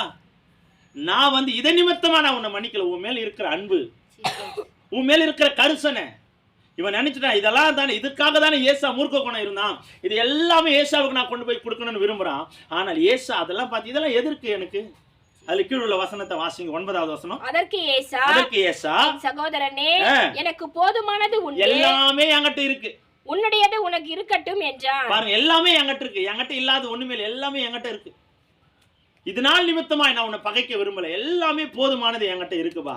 இப்போ எனக்கு தேவை உன் மேல இருக்கிற அன்பும், உன்னை நான் மன்னிக்கிற குணத்தை படைச்சிருக்கேன். நீதான் எனக்கு வேணும், வேற எதுவுமே கிடையாது. இன்னைக்கு மனுஷனுடைய வாழ்க்கையில பணம், பொருள், ஆஸ்தி, அந்தஸ்து இதன் மேலதான் ஆசை வைக்கிறாங்களே தவிர அவர்கள் அன்பு நிமித்தமாய் வாழ்வதே கிடையாது. பணம் கொடுத்தா நான் உன்னை நேசிப்பேன், பணம் கொடுத்தா உன்னை பார்த்துக்குவேன், பணம் கொடுத்தா உன் மேல அக்கறை காட்டுவேன். இன்னைக்கு மனுஷ குணம் பணத்தின் மேல அடிமையாய் மாறி போனது. ஆனால் ஆண்டவரை ஆராதிக்கிற, ஆண்டவரை நேசிக்கிற, ஆண்டவரை விசுவாசிக்கிற தேவ பிள்ளைகளுடைய குணம் எப்படின்னா எப்பொழுதுமே மன்னிப்பு கொடுக்கிற ஒரு குணமா இருக்கும். நான் சொல்றேன், நம்முடைய உயர்வுக்கு ரகசியம் என்ன தெரியுமா? மன்னிப்பு கொடுப்பது. உண்மையா நம்முடைய உயர்வுக்கு ரகசியமானது எதுன்னா உயர்வை கொடுப்பது. உயர்ந்து நிற்கணும்னா மற்றவர்களை மன்னிக்கிற குணம் நமக்குள்ள வரணும். மன்னித்து மற்றவர்களை ஆதரிக்கிற குணம் நமக்குள்ள வரணும். அப்படி வரும் பொழுது நம்முடைய வாழ்க்கையில் ஆண்டவர் அதிசயங்களையும் ஆசீர்வாதங்களையும் செய்ய அவர் வல்லமையான கர்த்தர். போதுமானது என்கிட்ட இருக்குப்பா, நீ இதை கொடுத்தாதான் நான் உன்னை மன்னிப்பன்றது இல்லை. நான் உன்னை ஏற்கனவே நான் மன்னிச்சுட்டேன், போதுமானது எல்லாமே என்கிட்ட இருக்கு, எல்லாமே நீ வச்சுக்கோ. ஆனால் ஏசா இதுக்கு முன்னால் என்ன சொல்றான்? எல்லாவற்றையும் என்னை ஏமாத்திட்டான், இப்ப நான் ஒன்றுமே இல்லாம இருக்கிறேன். அதற்காக தானே இவன் கோவப்பட்டான். அதுக்காக தானே மூர்க்க குணம் வச்சிருந்தான், அதுக்காக தானே பகை உணர்வு வந்துச்சு. ஆனா இப்ப மறுபடியும் அவன் கையில எல்லாமே வருது, ஆனா அவன் எதுவுமே வேணாங்கிறான். காரணம் என்னன்னா அவனுடைய மாற்றங்கள் ஆண்டவருக்குள்ளே மாறினது. அன்பு நிமித்தமாய் அவன் மாற்றங்கள் உருவானது. இன்னைக்கு அநேகருக்குள்ள ஒரு மாற்றம் வரணுங்க, அநேகருக்குள்ள ஒரு மாற்றம் வரணும். மாற்றம் வராமல் இருந்துச்சுன்னா அவங்க வாழ்வதே கடினம், கஷ்டமான ஒரு சூழ்நிலை, வாழவே முடியாது. எப்படி வாழ முடியாதுன்னா சந்தோஷமா சமாதானமா வாழவே முடியாது. மன்னிப்பை கொடுத்து பாருங்க, மன்னிப்பு அருளை பாருங்க, மற்றவர்களை மன்னித்து அவர்களை தொட்டு அவர்கள் மேல கருணை உள்ளவர்களா இருந்து பாருங்க, நம்ம வாழ்க்கை ஆண்டவர் அழகா ஆசீர்வதிப்பாங்க. எல்லாவற்றையும் ஆண்டவர் நிறைவாய் மாற்றுவார். பகை உணர்வோடு வாழ்ந்து நம்ம உலகத்தில் என்ன கொண்டு போக போகிறோம்? எதையாவது கொண்டு போக முடியுமா? எல்லாவற்றையும் நம்ம ஆதாயப்படுத்தினாலும் இந்த ஆத்மாவுக்குள்ள மன்னிக்கிற குணம் இல்லையா, ஆத்மாவை நஷ்டப்படுத்தினா லாபம் என்ன இருக்கு? லாபம் என்ன இருக்கு? ஒன்றுமே இல்லை, லாபம் ஒன்றுமே இல்லை. அப்ப நம்ம ஆத்மாவை பாதுகாத்து வைத்திருக்கணும். அல்லேலூயா. ஆத்மாவை பாதுகாக்கிறவன் தேவனுடைய பிள்ளையா இருப்பான். பாருங்க, அவன் ஆத்மாவை பாதுகாத்துக்கிட்டான், மன்னிப்பை கொடுத்த சகோதரனை பட்சமா ஏற்றுக்கொண்டான். அவனுடைய வாழ்க்கையை கர்த்தர் ஆசீர்வதிப்பார். அல்லேலூயா. ஆமென். அதே மூன்றாவது மனிதன் சவுல். தாவீது சவுலை மன்னித்தான். 1 சாமுவேல் 24ஆம் அதிகாரம் 17வது வசனம் வாசிங்க. 1 சாமுவேல் 24வது அதிகாரம் 17வது வசனம். தாவீதை பார்த்து, நீ என்னை பார்க்கிலும் நீதிமான், நீ எனக்கு நன்மை செய்தாய், நானோ உனக்கு தீமை செய்தேன். நீ எனக்கு நன்மை செய்ததை இன்று விளங்க பண்ணினாய். கர்த்தர் என்னை உன் கையில் ஒப்பு கொடுத்திருந்தும் நீ என்னை கொன்று போடவில்லை. பாருங்க, அவ்வளோ காரியத்தை தாவீதுக்கு விரோதமா சவுல் கொண்டு வந்தார். காரணமில்லாத பகையை சவுல் தாவீது மேல வளர்த்துக் கொள்கிறான். அவ்வளோ பிரச்சனைகள், அவ்வளோ போராட்டம், எவ்வளோ நெருக்கம் தாவீதுக்கு வந்த பொழுது கூட கடைசியில தாவீதை மன்னிக்கிற குணத்தை சவுல் பெற்றுக் கொள்கிறான். அல்லேலூயா. தாவீதை மன்னிக்கிற குணம். அதுல 20வது வசனத்தை வாசிங்க.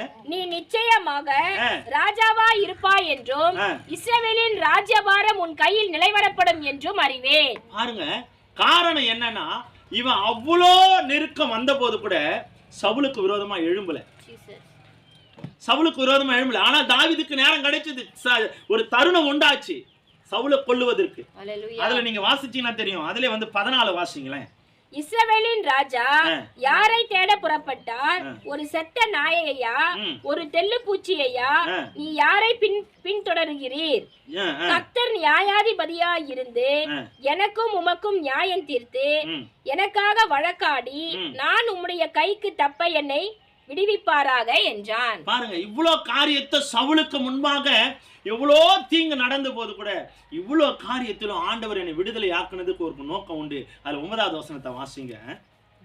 சவுலை நோக்கி தாவீது, உமக்கு பொல்லாப்பு செய்ய பார்க்கிறான் என்று சொல்லுகிற மனுஷனுடைய யாரையும் நம்பாதப்பா. நீ இன்னைக்கு நம்புகிற வார்த்தை எல்லாம் தவறான வார்த்தை. இன்னைக்கு நிறைய பேர் பண்ற தவறு என்னன்னா, கண்ணுல பார்க்க மாட்டாங்க, செவியில கேட்கத மாத்திரம் நம்புறது. இந்த குணங்கள் வந்து ரொம்ப ரொம்ப கெட்ட குணம். கண்ணுல பார்க்கவே மாட்டாங்க, சொல்ற வார்த்தையை வந்து கண்ணுல பார்க்கறது இல்லை, செயலையும் பார்க்கறது இல்லை. ஆனால் காதுல யாராவது ஒருத்தர் சொல்லிட்டாங்கன்னா அவங்க மேல ஒரு கோபம். நீ இப்படியே சொன்னியாமே, உனக்கு யாரு சொன்னது? அந்த அம்மா சொன்னாங்க. நீ பாத்தியா? பார்க்கவே இல்லை, யாரோ சொல்றதை கேட்டு என்னை வந்து இவ்வளோ கோபப்படுற, இவ்வளோ கோச்சிக்கிற. நான் அது போலாம் செய்யலப்பா. இல்ல, நீ செஞ்சிருப்ப.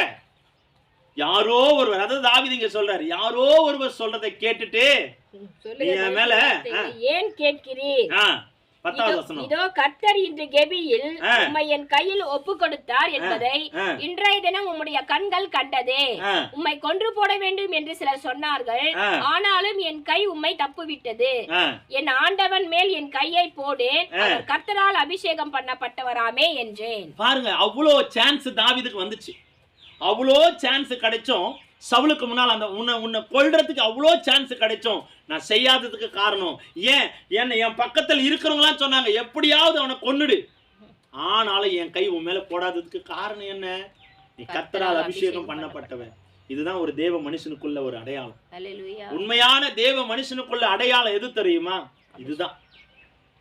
ஒரு மனுஷன் மேல ஒரு மனுஷன் அனாவசியமா கை போடுவது தேவனுக்கு பிரியமானது அல்ல. ஹalleluya ஆமென் ஹalleluya. ஹalleluya. இன்னைக்கு யாராவது ஒருத்தரை நம்ம அனாவசியமா பேசிடுறோம், அனாவசியமா செயல்படுத்துறோம், அனாவசியமா ஏதோ ஒரு காரியத்தை செய்துடுறோம். ஆனால் தேவன் நம்மை பார்த்து கொண்டிருக்கிறார் என்பதை நம்ம அறிந்து கொள்ளாமல் இருக்கிறோம். பாருங்க, தாவீதுக்கு அவ்வளோ சான்ஸ் கிடைச்சும் சவுல் அவன் கொல்ல நினைக்கவே இல்லை. காரணம் என்னன்னா, அவனுக்குள்ள ஒரு தேவ பயம் இருந்துச்சு.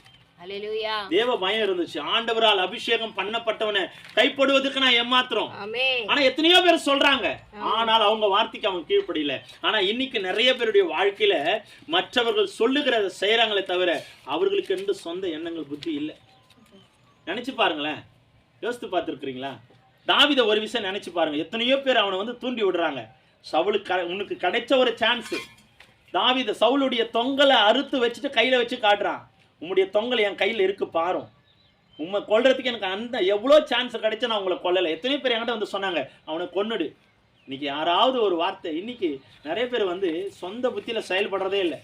யாராவது ஒருத்தர் ஒரு வார்த்தை சொல்லிட்டா போதும், அது அப்படியே செயல்படுறது. கடைசியில் இவன் சொல்லிதாயா என் வாழ்க்கை கெட்டு போச்சு. நமக்குன்னு ஒரு அறிவு ஆண்டு கொடுத்துருக்க. அடிக்கடிக்கு உங்களுக்கு சொல்றது அதுதான், உலக அறிவு நம்மளை ஆக்கினிக்குள்ளாக கொண்டு போகும், பரலோக அறிவு பரிசுத்தத்தை கொண்டு வரும். உலக அறிவு உலக பிரமாணத்தை சிந்திக்க சொல்லும், தேவ அன்போ பரலோகத்துக்குரிய வழியை திறந்து விடும். அப்போ இவன் இவ்வளோ காரியத்தை சவுல் தாவீதுக்கு விரோதமா சவுல் செய்தாலும் தாவீது சவுலுக்கு விரோதமான கடுகளவு கூட அந்த தீங்கை விளைவிக்கணும் அப்படின்ற எண்ணங்கள் வரல. காரணம் என்னன்னா, அவன் சொந்த மாமனார் தான், ஆனா இருந்தாலும் அவனுடைய இருதயம் தேவனோடு இருந்தது. அதனால தான் ஆண்டவர் சொல்றாரு, கர்த்தர் தாவீதோடு இருந்தாரு. தாவீதோடு இருந்ததுக்கு காரணம், தாவீது கர்த்தரோடு இருந்ததுனால அவனுடைய வளர்ச்சி நாளுக்கு நாள் விருத்தி அடைந்தது. நாளுக்கு நாள் உயர்ந்துட்டே இருந்த, நாளுக்கு நாள் தான். அப்போ ஒவ்வொரு நாளும் அவனுடைய சிந்தனையும் செயலும் எப்படி இருந்துதான், ஆண்டவரோடு கூட இருந்துச்சு. இந்த வார்த்தை நீங்க யோசித்து பாருங்க. கர்த்தர் தாவீதோடு இருந்தா, நாளுக்கு நாள் விருத்தி அடைந்தான். நாளுக்கு நாள் அவனுடைய உயர்வு அதிகமாவதுக்கு காரணம் என்ன? அவனுக்குள் இருந்த அந்த நல்ல குணங்கள், மன்னிக்கிற குணம், எந்த தீங்கும் நினைக்க கூடாது என்ற குணம் அவனுக்குள்ள ஆளுமை இருந்துச்சு. ஆளுமை இருந்துச்சா இல்லையா? நினைச்சிருந்தா எதை வேண்டுமானாலும் செய்திருக்கலாம். ஆனால் செய்யலாததுக்கு காரணம் என்னன்னா, அவன் தேவனோடு இருந்ததுனால, அவன் இருதயம் தேவனோடு இருந்ததுனால. இன்னைக்கு நாம தேவனோடு இருக்கிறோமா? ஒரு விஷயம் யாரா இருந்தாலும் இதை ஒரு விஷயம் நம்ம சிந்திச்சு பார்க்கணும். தேவனோடு நம்ம இருக்கிறோமா? தேவனுடைய வார்த்தையில் இருக்கிறோமா? ஒரு மனுஷன் தேவனோடு இருந்தான்னு வச்சுங்களேன், அவனுக்குள்ள சுவாபங்கள் வித்தியாசமா மாறும், வார்த்தைகள் வித்தியாசமா இருக்கும். புரியுதுங்களா? எவ்வளவுதான் நமக்கு துரோகம் பண்ணட்டுங்க, நாம அவர்களுக்கு உதவி செஞ்சுட்டே இருக்கணும். அதுதான் தேவ அன்பு. நீங்க இயேசுவின் அன்பை எப்படி வெளிப்படுத்த முடியும்? இயேசுவின் அன்பை எப்படி வெளிப்படுத்த முடியும்? யாராவது உங்களுக்கு துரோகம் செய்தாங்கன்னா அது ஒரு சான்ஸ் நீங்க நினைச்சுக்கணும். யாராவது உங்களுக்கு விரோதமா பேசுறாங்களா, எனக்கு கொடுக்கப்பட்ட ஒரு சான்ஸ். என்ன சான்ஸ்னா, இயேசுவின் அன்பை வெளிப்படுத்துவதற்கு. எதுவுமே செய்யாம உங்களுடைய வாழ்க்கையில் எப்படி இயேசுவின் அன்பை நம்ம வெளிப்படுத்த முடியும்? ஆண்டவர் ஏன் இந்த காரியத்துல நமக்கு அனுமதிக்கிறார் சொல்லுங்க? மற்றவர்கள் நம்ம பேசுவதற்கும், நம்மளை குறை சொல்றாங்க, தீங்கு நினைக்கிறாங்க, படி சொல்றாங்க, இதெல்லாம் ஏன் ஆண்டவர் அனுமதிக்கிறார்? உன்னை சோதிக்கிறார், நம்மள ஆண்டவர் சோதிக்கிறார். இந்த சூழ்நிலையில உன் இருதயம் எப்படி இருக்கு? ஆண்டவர் சங்கீதக்காரனுக்கு அதுதான் அந்த சோதனை தான். தாவீதுக்கு அந்த சோதனை, அந்த சோதனையிலும் தாவீது ஜெயித்தான். ஆண்டவருடைய அன்பை வெளிப்படுத்தினான். இன்னைக்கு நம்முடைய அன்பு எப்படி இருக்கு? இந்த சோதனை வரும்போதெல்லாம் நம்ம என்ன சொல்றோம்? ஏன் ஆண்டவரே உங்களுக்கு கண்ணே இல்லையா? அது நம்ம சற்று சிந்திக்கணும். அந்த சோதனை எல்லாம் ஏதோ என்ன ஒரு பாதையில, நல்ல ஒரு பாதையில கொண்டு போவதற்காக. யாரோ எனக்கு விரோதமா பேசுறாங்க அப்படின்னா, யாரையோ ஆண்டவர் என்னை மன்னிக்க கிருபை செய்கிறார். என் இருதயத்தை ஆண்டவர் பரிசுத்தப்படுத்த விரும்புகிறார். இதெல்லாம் நம்ம நினைச்சு சிந்திச்சு பார்க்கணுங்க. புரியுதுங்களா? நம்ம எதுவுமே செய்யாம இருந்தா நம்ம இயேசுவின் அன்பை வெளிப்படுத்த முடியுமா? நான் உன் மேல அன்பா இருக்கிறேன் வார்த்தையில சொன்னா புரியாது, ஆனால் அதை செயல்படுத்தும் பொழுது தான் தெரியும். நிறைய பேர் சொல்லலாம், அன்பா இருக்கிறோன்னு உள்ளவே வச்சிருந்தா எப்படிங்க அன்பு புரியும்? வெளிப்படுத்தினாதான் தெரியும். அப்ப வெளிப்படுத்துறதுக்கு ஒரு சான்ஸ் ஆண்டவர் நமக்கு கொடுக்கிறாரு இல்லையா? அந்த சான்ஸ் தாவீதுக்கு கிடைச்சது. தாவீது அதை வெளிப்படுத்தினார். பாருங்க, அவ்வளோ இருக்கு. அப்ப பாருங்க, சவுல் மனம் மாறுவதற்கும், மனம் திருந்துவதற்கும், அந்த மூர்க்க குணம் மாறுவதற்கு ஒரு சான்ஸ். அல்லேலூயா. அதுல அந்த 14வது வசனத்தை வாசிக்கல, அதுல வந்து 21வது வசனத்தை வாசிங்க. இப்போதும் நீ எனக்கு பின்னிருக்கும் என் சந்ததியை வேறு அறுப்பது இல்லை என்றும், என் தகப்பன் வீட்டாரில் என் பெயரை அழித்து போடுவதில்லை என்றும் கர்த்தர் மேல் எனக்கு ஆணையிட்டு கொடு என்றார். அவ்வளோ கொலை பாதகத்தின் எண்ணத்தை வச்சிருந்தவன் இப்போ தாவீது கிட்ட பொருத்தனையோடு கேட்கிறான், என் சந்ததியில உன் பேர் இருக்கும், அப்போ அவ்வளோ பெரிய குணங்கள் வருவதற்கு காரணம் என்ன? அவ்வளோ பெரிய குணம் வருவதற்கு காரணம் என்ன? ஆண்டவர் அவனோடு கூட இருந்ததுனால, ஆண்டவருடைய வார்த்தை அவனுக்குள்ள. நான் இன்னைக்கு உங்களை தாழ்மையா கேட்கிறேன், தயவு செய்து எந்த சூழ்நிலையிலும் ஆண்டவருடைய வார்த்தையிலிருந்து விலகிடாதீங்க, ஆண்டவருடைய இருதயத்திலிருந்து விலகிடாதீங்க. ஆண்டவருடைய வார்த்தை ஒவ்வொரு நாளும் உங்க வாழ்க்கையில கிரியை செய்துட்டே இருக்கணும். ஒவ்வொரு நாளும் கிரியை செய்யணும், ஒவ்வொரு நாளும் பேசணும். இந்த வார்த்தை உங்களுக்குள்ள பேசப்பட்டுச்சுன்னா உண்மையா தேவனுடைய சமூகத்துல தேவனுடைய அடையாளத்தை நம்ம தரிக்க முடியும். ஆமே. இது நமக்காக கொடுக்கப்படுற ஒரு சான்ஸ். நமக்கு விரோதமா ஏதோ ஒரு பிரச்சனை வருதா, இந்த இடத்துல இந்த நேரத்துல நான் எப்படி நடந்து கொள்ளணும்? நம்ம இருதயத்தை ஒரு விஷயம் ஆராயணும், வேத வசனத்தோட நம்ம ஒன்றிக் கொள்ளணும். வேத வசனத்துல நம்ம இணைந்து கொள்ளும் பொழுதுதான் இந்த காரியத்தை நம்ம செயல்படுத்த முடியும். அல்லேலூயா, அல்லேலூயா. சில பேர் பேசுறாங்க அப்படின்னா, காரணமில்லாத எனக்கு ஏன் இந்த சூழ்நிலை நடக்கணும்? இல்ல, ஆண்டவர் உன்னை கொண்டு ஏதோ செய்ய விரும்புகிறார், உன்னை கொண்டு ஏதோ அந்த இடத்துல செய்ய விரும்புறாரு. ஆண்டவருடைய தீர்மானம் அந்த இடத்துல ஏதோ நடக்க விரும்புது. அப்ப அதை நம்ம புரிந்து கொள்ளணும். பகுத்தறிகிற ஞானம் நமக்கு வேணும். அப்ப பகுத்தறிகிற அந்த ஞானம் இருக்கும் பொழுது, உண்மையா சொல்றேன், தேவ அன்பை நம்மால் வெளிப்படுத்த முடியும், தேவ வசனத்தை நம்மால வெளிப்படுத்த முடியும். அவங்க அழகா ஹைலைட் பண்ணுவாங்க பாருங்க, கிறிஸ்தவனுக்கும் கிறிஸ்தவனை அல்லாதவனுக்கும் வித்தியாசம் இதுதான். அல்லேலூயா. நான் நிறைய ட்ரெயின்ல எல்லாம் பார்த்துருக்கிறேன். நிறைய டைம்லாம் பேசும்போதெல்லாம் ஒரு வார்த்தை, ஒரு நாள் ஒரு சண்டை ஒன்று, ஒரு ஐயாவுக்கும் ஒரு அம்மாவுக்கும் சண்டை. ஆனா அந்த ஐயா எதுவுமே பேசல, அவர் கிறிஸ்டியன் தான், எதுவும் பேசல. அந்த அம்மாவை பயங்கரமா பேசுறாங்க. இவரும் சரிம்மா உங்களுக்குன்னா இந்த இடம் தானே வேணும், நீங்க உட்காந்துங்கன்னு சொல்லிட்டு போயிட்டாரு. போயிட்டு பக்கத்துல போய் உட்காந்துட்டு அதுக்கப்புறம் கொஞ்ச நேரம் பார்த்து அவர் பைபிளை திறந்து படிக்க ஆரம்பிச்சிட்டாரு. அதான் ஒரு ஐயா சொல்றாரு, இதையா ஏசப்பா கிறிஸ்டியனுக்கும் நமக்கும் உள்ள வித்தியாசம். எவ்வளோ சண்டை போட்டாலும் அவன் பாரு, அந்த ஆள் பாரு எழுந்து போய் அங்க உட்காந்துட்டாரு. எதனா பேசினாரா? இந்த அம்மா தான் கத்திக்கிட்டே இருக்கு. அப்போ ஒரு அடையாளம் எங்க நடக்கும் அப்படின்னா, நம்ம எங்க எப்படி நடந்து கொள்றோமோ அந்த இடத்துலதான் ஆண்டவருடைய அன்பு வெளிப்படுத்த முடியும். அல்லேலூயா. அப்ப இந்த வேத வசனத்தின் மூலமா நம்ம கற்றுக்கொள்ள வேண்டியது என்னன்னா, எந்த சூழ்நிலையிலும் நமக்குள்ள அந்த மன்னிக்கிற குணம் இருக்கணும். எந்த சூழ்நிலையிலும் ஆண்டவருடைய வசனத்தை விட்டு விலகி போகாத குணம் இருக்கணும். அப்படி இருக்கும் பொழுது கர்த்தர் நிச்சயமாய் நம்மை ஆசீர்வதிக்க வல்லமையானவர். அல்லேலூயா. ஆமென். அடுத்தது 4வதாக லூக்கா எழுதின சுவிசேஷம் 15வது அதிகாரம் 20வது வசனத்தை எடுத்தவர்கள் வேகமா வாசிக்கலாம். லூக்கா 15:20. எழுந்து புறப்பட்டு தன் தகப்பனிடத்தில் வந்தான். அவன் தூரத்தில் வரும்போதே அவனுடைய தகப்பன் அவனை கண்டு மனதுருகி ஓடி அவன் கழுத்தை கட்டிக்கொண்டு அவனை முத்தம் செய்தான். பாருங்க, ஒரு கெட்ட குமாரனுடைய வாழ்க்கையில நடந்த ஒரு மிகப்பெரிய ஒரு ஆசீர்வாதம் பாருங்க. தன் தகப்பனுடைய அரவணைப்பில் வாழ்ந்த அவனுடைய வாழ்க்கை சில நண்பர்கள் மூலமாய் பிரிக்கப்படுகிறது. அப்படி பிரிக்கப்பட்ட அவனுடைய வாழ்க்கை ஏதோ ஒரு எல்லையை நோக்கி அவனுடைய செலவு பணம் எல்லாம் செலவழிந்து அவனுடைய வாழ்க்கையில நிர்கதியாய் நின்ற சூழ்நிலையில மறுபடியும் தன்னுடைய தகப்பனிடத்துல ஓடி வர அவன் விரும்புறான். அந்த தகப்பனிடத்துல ஓடி வர விரும்புது. அந்த ஆதியாகமம் அதிலே வந்து அந்த 21வது வசனத்தை வாசிங்க. குமாரன் தகப்பனை நோக்கி தகப்பனே, பரத்துக்கும் விரோதமாகவும் உமக்கு முன்பாகவும் பாவம் செய்தேன். இனிமேல் உம்முடைய குமாரன் என்று சொல்லப்படுவதற்கு நான் பாத்திரனே இல்லப்பா. பாவ உணர்வு அடைகிறான். நான் என்னுடைய தகப்பனிடத்துல நான் எப்படியாவது மன்னிப்பு கேட்டேன். ஏன்னா நான் தகப்பனுடைய வாழ்ந்த வீட்டில் அநேக ஆசீர்வாதம், அந்த ஆசீர்வாதத்தை இழந்து நான் இன்னைக்கு ஓடி வந்துட்டேன். ஆனா மறுபடியுமா பாருங்க, ஒரு மன்னிப்பை கொடுக்கிற ஒரு குணம் ஒரு மனுஷனுக்குள்ள இருந்துச்சுன்னா, உண்மையா சொல்றேன், தவறுகளை பார்க்கவே பார்க்காது. ஆண்டோடைய வாழ்க்கையை கொஞ்சம் சிந்திச்சு பாருங்களேன். எவ்வளோ பிரச்சனை நம்ம அவர் கொடுத்தோம், காட்டி கொடுத்தோம், கன்னத்தில் அரைஞ்சோம், சிலுவையில் அரைஞ்சோம், காயங்களால் உண்டாக்கணும். ஆனா அவ்வளோ அவர் ஏற்றுக்கொண்டோம். ஒரு கடுகளவு கூட நம்ம மேல கோவப்படாம பிதாவின் இடத்துல ஒரே ஒரு வார்த்தை தான், பிதாவே இவர்களை மன்னிச்சிருங்கப்பா. இந்த வார்த்தை யாரால சொல்ல முடியும்னா, ஒரு நல்ல தகப்பனால தான் சொல்ல முடியும். கெட்ட குமாரனுடைய வாழ்க்கையில அவருடைய தகப்பன் நல்ல ஒரு தகப்பனாய் நடந்து கொண்டான். அவ்வளோ கொடுமை செய்தாலும், அவ்வளவு இழப்புகளை சந்தித்தாலும், தான் தகப்பனை ஏமாற்றி அவன் தூர தேசத்திற்கு போனாலும் மறுபடியும் அவன் சிந்தனைலாம் என்ன இருக்குன்னா, தான் தகப்பனு தான் பிள்ளை மேல, தான் பிள்ளை எப்போ பார்ப்பேன், என் பிள்ளை எப்போ தொடுவேன், என் பிள்ளையோட வாழ்க்கை என்னவா இருக்கும். ஆனா அவன் போய் சந்தோஷமா தான் இருந்தான். ஆனா இந்த தகப்பனுடைய வாழ்க்கை அவன் போனதுலேருந்து துக்கம், வேதனை, கண்ணீர். எப்படியாவது என் பிள்ளைய நான் பார்க்கணும், எப்படியாவது என் பிள்ளை முகத்தை ஒரு முறை பார்த்துட்டா போதும்.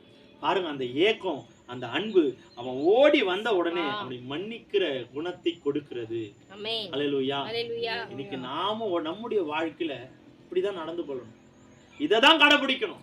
எந்த சூழ்நிலையிலும் இந்த ஒரு அன்பிலிருந்து நம்ம விலகி போயிடவே கூடாது. இந்த அன்பிலிருந்து நிறைய பேருடைய பெற்றோர்கள் இன்றைக்கு பிள்ளைகளிடத்துல அதிகமா பேசுறதில்ல. இவன் அப்படி பண்ணிட்டான், இவன். நான் ஒண்ணு சொல்றேன், பிள்ளைகளிடத்துல நீங்களே மன்னிப்பு கொடுக்கலனா அந்த பிள்ளைகள் நாளைக்கு உங்களிடத்திலிருந்து மன்னிப்பை கற்றுக்கொள்ள முடியாது. ஆமா, இவன் ஒரு காரியத்தை ஜோஷுவா பண்ண. என்னன்னா, சின்ன பொண்ணு ஒன்று ஒரு பிள்ளை அடிச்ச உடனே ஓன்னு அழுதுட்டு வரான். அழுத்துட்டு வரும்போது அவன் அந்த பொண்ணு அடிக்கல, அழுத்துட்டு வரும்போது சொன்னான், ஏன்பா அழறேன்னா, அந்த பொண்ணு என்னை அடிச்சிட்டா அப்படின்னு சொன்னான். ஏன்பா அடிச்சா, சரி விடுப்பா அழாத. ஆனால் இன்னொருத்தர் சொன்னாங்க, ஏன்டா நீயும் 2 போட வேண்டியதானே, எங்கள் அப்பா லேடிஸ் மேலே கை வைக்கக்கூடாதுன்னு சொல்லி இருக்கிறார். நம்ம என்ன சொல்கிறோமோ என்ன செய்கிறோமோ பிள்ளைங்க அதுதான் கடைப்பிடிக்கும். எங்கள் அப்பா லேடிஸ் மேலே கை வைக்கக்கூடாதுன்னு சொல்லி இருக்கிறாங்க, அதனால தான் நான் அடிக்கலை. அப்போ நம்ம என்ன விதைக்கிறோமோ அதுதான் பிள்ளைகள் மூலமாக நம்ம அறுவடையாக அறுக்க முடியும். புரியுதுங்களா? அப்போ நாம இந்த உலகத்துல நம்ம எதை கொடுக்கிறோமோ அதுதான் பிள்ளைங்க ஃபாலோ பண்ணும். நாம இன்னைக்கு மன்னிப்பு கொடுக்கலன்னா பிள்ளைங்க மன்னிப்பை கற்றுக்கொள்ள மாட்டாங்க. பேசிட்டாங்களா மன்னிச்சிருப்பா, திட்டாங்களா மன்னிச்சிரு, அடிச்சுட்டாங்களா நீ ஒரு மனுஷனுக்கு கொடுக்கிற சிறந்த தண்டனையே மன்னிப்பு தான். நீங்க அடிச்சா கூட ஒரு மனுஷனுடைய வாழ்க்கை மாறாதுங்க. ஆனா மன்னிப்பை கொடுத்து பாருங்க, நாளைக்கு அவன் யோசிப்பான், அவன் யோசிக்க ஆரம்பிப்பாங்க. நான் அவ்வளோ பண்ணியும் இவனுக்குள்ள அந்த கோபம் வரல. காரணம் என்னன்னா, ஆண்டவருக்குள்ள இருந்த அந்த அன்பு. பாருங்க, அவன் மன்னிக்கிற குணம் படைத்தவனா இருந்தான். ஆதியாகமம் 45:14 வாசிங்களேன். ஆதியாகமம் 45:14 வாசிங்க. தன் தம்பியாகிய பென்யமீனின் கழுத்தை கட்டிக்கொண்டு அழுதான், பென்யமீனும் அவன் கழுத்தை கட்டிக்கொண்டு அழுதான். ஆமா, யோசேப்புக்கும் பென்யமீனுக்கும் நடந்த ஒரு சம்பவம் இதுதான். ஒரு அன்பு நிமித்தமா ரொம்ப நாள், நீண்ட நாள் கழிச்சு தன்னுடைய தம்பியை பார்க்க போறான். பார்த்தவுடன் அவனுக்குள்ள ஒரு அன்பு. பாருங்க, இந்த அன்பு இந்த தகப்பனுக்குள்ள இருந்துச்சு. அந்த அன்பு அந்த தகப்பனுக்குள்ள நீண்ட நாள் கழிச்சு தான் பிள்ளைய பார்த்து அந்த செய்த தவறு எல்லாம் அப்படியே மறந்துட்டான். இதே நம்மளுடைய சூழ்நிலையா இருந்தா, ஏண்டா சொத்து வாங்கிட்ட, பணத்தை வாங்கிட்ட, ஊரை விட்டு ஓட, திருப்பின்னா உனக்கு இங்க வேலை போனோம், அப்படியே போயிட்டு வராத நம்ம சொல்லுவோமா இல்லையா? சொல்லுவோமா இல்லையா? நான் இந்த தகப்பு பாருங்க, போன சொத்து போனா போட்டோங்க, என் பிள்ளை தான் எனக்கு முக்கியம், என் பிள்ளை தான். அதான் அழகான ஒரு பழமை, காக்கைக்கு தன் குஞ்சு பொன் குஞ்சு தான். அது எப்படி இருந்தாலும் அந்த பிள்ளை மேல அவ்வளவு ஆசையா இருக்கும். அப்போ நம்முடைய கிறிஸ்துவ வாழ்க்கையில நாமளும் அப்படிதான் இருக்கணும். யார் நமக்கு விரோதமா துரோகம் செய்தாலும் நாம் அந்த நல்ல குணத்திலிருந்து மாறிடவே கூடாது. நல்ல குணத்திலிருந்து மாறிட்டோம் அப்படின்னா, வேத வசனம் நமக்குள்ள கிரிய செய்யல, வேத வசனம் நம்மோடு கூட பேசல, வேதத்தை நம்ம தியானிக்கல, அதை நம்ம உணவா எடுத்துக்கொள்ளல அப்படின்னு நம்ம தீர்மானிச்சோம். ஒவ்வொரு நாளும் மன்னிக்கிற குணம் நம்ம இருதயத்தில் இருந்துட்டே இருக்கும். நீ சிறந்தவன் என்று எப்ப நிரூபிக்க முடியும்? அந்த மன்னிப்பு எப்ப வரணும்? உனக்கு பிரச்சனை வரும்போது தான். நீ எதுவுமே உன் வாழ்க்கையில் நடக்கலன்னா நீ நல்லவன் எப்படி நிரூபிக்க முடியும்? ஆண்டவருடைய பிள்ளை அப்படின்னு நம்ம எப்படி நிரூபிக்க முடியும்? இந்த சம்பவங்கள்லாம் நமக்கு ஆண்டவர் இதெல்லாம் அனுமதிக்கிறதுக்கு காரணம் என்னன்னா, நம்மை சோதிக்கிறார். இந்த சோதனையில நம்ம வெற்றி பெறணும், இந்த சோதனையை நம்ம தாண்டி போகணும். இந்த சோதனையெல்லாம் நம்ம மேற்கொண்டு ஜெயித்தாதான் பரலோகத்துல நம்மளால போக முடியும். இது எதுவுமே நான் அந்த பூலோகத்துல செய்ய மாட்டேன், நற்கிரிகள் எதுவும் செய்ய மாட்டேங்க, டைரக்டா நான் பரலோகத்துக்கு போயிடணும் அப்படின்னு நம்ம முடிவு எடுத்தனா அது கட்டாயமா நடக்கவே நடக்காது. இது ஒரு நல்ல பொருளை நம்ம வாங்கணும்னா ஏதாவது விலை கிரயத்தை நம்ம கொடுக்கணும். கொடுக்காம எதனா நமக்கு கிடைக்குமா? அது போலதான் பரலோகமும். பரலோகத்துக்கு போனோம்னா நல்ல ஒரு குணங்களை விலக்கிரயமா நம்ம கொடுக்கணும். நல்ல குணாசியங்களை விலக்கிரயமா நம்ம கொடுத்தாதான் அந்த ஆசீர்வாதம் நமக்கு கிடைக்கும். அல்லேலூயா. தகப்பன் தன் பிள்ளையை பார்த்து அவ்வளவு கருசனையோட கட்டி தழுவி முத்தம் செய்து அவனை முன்ன இருந்ததை காட்டிலும் இப்ப அழகா அலங்கரிக்கிறான், எல்லாவற்றையும் கொடுக்கிறான். காரணம் என்ன? அவனுக்குள்ள இருந்த அந்த அன்பு, தேவ அன்பு. நமக்குள்ள அந்த தேவ அன்பு இருந்துச்சுன்னா கட்டாயம் நம்ம வாழ்க்கை ஒரு நாளும் மாறி போகாது. அல்லேலூயா. ஐந்தாவதாக அப்போஸ்தலர் நடபடிகள் 7:55 வாசிங்க. நான் முடிக்கிறேன். அவன் பரிசுத்த ஆவியினாலே நிறைந்தவனாய் வானத்தை அண்ணாந்து பார்த்து தேவனுடைய மகிமையையும் தேவனுடைய வலது பரிசத்தில் இயேசுவானவர் நிற்கிறதையும் கண்டு, அதோ வானங்கள் திறந்து இருக்கிறதையும் மனுஷகுமாரன் தேவனுடைய வலது பரிசத்தில் நிற்கிறதையும் காண்கிறேன் என்றான். இது ஸ்தேவானை குறித்து பேசப்படுகிற ஒரு வார்த்தை. ஸ்தேவான் ஒரு நல்ல ஒரு தேவ மனிதன். ஸ்தேவானுடைய வாழ்க்கையெல்லாம் நீங்க எடுத்துக்கிட்டீங்கன்னா அவர் எல்லாரையும் குறித்து சாட்சி சொல்லுகிற ஒரு தேவ மனிதனா இருந்தார். அதுல ஸ்தேவானை குறித்து நீங்க அதே அப்போஸ்தலர் 6:7 வாசிங்க. அவரை குறித்து அழகா வெளிப்படுத்துகிறது. 6:7 வாசிங்க. தேவ வசனம் விருத்தி அடைந்தது. சீஷருடைய தொகை எருசலேமில் மிகவும் பெருகிற்று. ஆசாரியர்களில் அநேகரும் விசுவாசத்துக்கு கீழ்ப்படிந்தார்கள். ஸ்தேவான் விசுவாசத்தினாலும் வல்லமையினாலும் நிறைந்தவனாய் ஜனங்களுக்குள்ளே பெரிய அற்புதங்களையும் அடையாளங்களையும் செய்து வந்த ஸ்தேவானுடைய வாழ்க்கையில வேத சத்தியம் ஜனங்களுக்குள்ளே போன உடனே அந்த ஜனங்கள் ஏற்றுக்கொள்ளாததுனால அந்த 55வது வசனம் 55-60 வாசிங்களேன், உங்களுக்கு அதுல அழகா விளக்கப்பட்டு இருக்கு. 55. அவன் பரிசுத்த ஆவியினாலே நிறைந்தவனாய் வானத்தை அண்ணாந்து பார்த்து தேவனுடைய மகிமையையும் தேவனுடைய வலது பாரசத்தில் இயேசுவானவர் நிற்கிறதையும் கண்டு அதோ வானங்கள் திறந்திருக்கிறதையும் மனுஷகுமாரன் தேவனுடைய வலது பாரசத்தில் நிற்கிறதையும் காண்கிறேன் என்றான். அப்பொழுது அவர்கள் உரத்த சத்தமாய் கூக்குரலிட்டு தங்கள் காதுகளை அடைத்துக் கொண்டு ஒருமனப்பட்டு அவன் மேல் பாய்ந்து அவனை நகரத்துக்கு புறம்பே தள்ளினார்கள். அவனை கல்லெறிந்தார்கள். சாட்சிக்காரர் தங்கள் வஸ்திரங்களை கழற்றி சவுல் எனப்பட்ட ஒரு வாலிபனுடைய பாதத்தின் அருகே வைத்தார்கள். அப்பொழுது கர்த்தராகிய இயேசுவே என் ஆவியை ஏற்றுக்கொள்ளும் சொல்றாரு. அப்பொழுது கர்த்தராகிய இயேசுவே என் ஆவியை ஏற்றுக்கொள்ளும் என்று ஸ்தேவான் தொழுது கொள்ளுகையில் அவனை கல்லெறிந்தார்கள். 60. அவனோ முழங்காற்படியிட்டு ஆண்டவரே இவர்கள் மேல் இந்த பாவத்தை சுமத்தாதீரும். அவ்வளோ கொடுமை செய்த அந்த மனிதர்களை, அவ்வளோ நல்ல காரியங்கள் அநேகரை குறித்து சாட்சி சொல்லப்பட்டு அநேகரை ஆண்டவருக்குள்ள மனமாற செய்ய நினைத்த அந்த தீர்க்கதரிசியாகிய அந்த ஸ்தேவானை கல்லெறிந்து கொல்ற நேரத்துல கூட அந்த ஸ்தேவான் ஆண்டவரிடத்துல சொல்ற அந்த கடைசி வார்த்தை தான், இவர்கள் மேல் இந்த பாவத்தை சுமத்தாதீரும் என்று மிகுந்த சத்தமிட்டு சொன்னான். இப்படி சொல்லி நித்திரை அடைந்தான். கடைசி தருணம், ஜீவன் போக போகுது. நாமள அந்த நிறைய பேர் இன்னைக்கு அந்த ஜீவன் போகிற தருவாயில கூட தன் பிள்ளைய கையை பிடிச்சு என்ன சொல்றோம், இன்னைக்கு காரணம் என்ன, கெட்டு சீரழிஞ்சு போனது பாதி காரணம் என்ன சொல்லுங்க பார்க்கலாம். இன்னைக்கு பாதி மனிதர்கள் கெட்டு சீரழிஞ்சு போனதுக்கு காரணம் என்ன சொல்லு பார்க்கலாம். அந்த கடைசி கிளைமேக்ஸ் தான். பார்த்துருக்கிறீங்களா? கடைசி தான். அதை பார்த்து பார்த்து பார்த்து மனுஷன் அப்படியே பதிச்சுட்டான். சாகர நிலைமையில கூட தன் பிள்ளைய கையை பிடிச்சு சொல்லுவான், நான் செய்யாததை நீ அந்த குடும்பத்துக்கு செய்யணும். அந்த குடும்பத்துல ஒரே ஒரு ஆம்பளை வம்சம் கூட இருக்கக்கூடாது. ஒண்ணுமே இல்லாததுக்கெல்லாம் இன்னைக்கு மனுஷன் மார்த்தட்டிக்கிட்டு சுத்திக்கிட்டு இருக்கிறான். விதண்டாவாதம். ஆனா இங்க ஸ்தேவானுடைய குணங்களை எடுத்துக்கொள்ளுங்க. நல்லதை தான் செய்தாரு.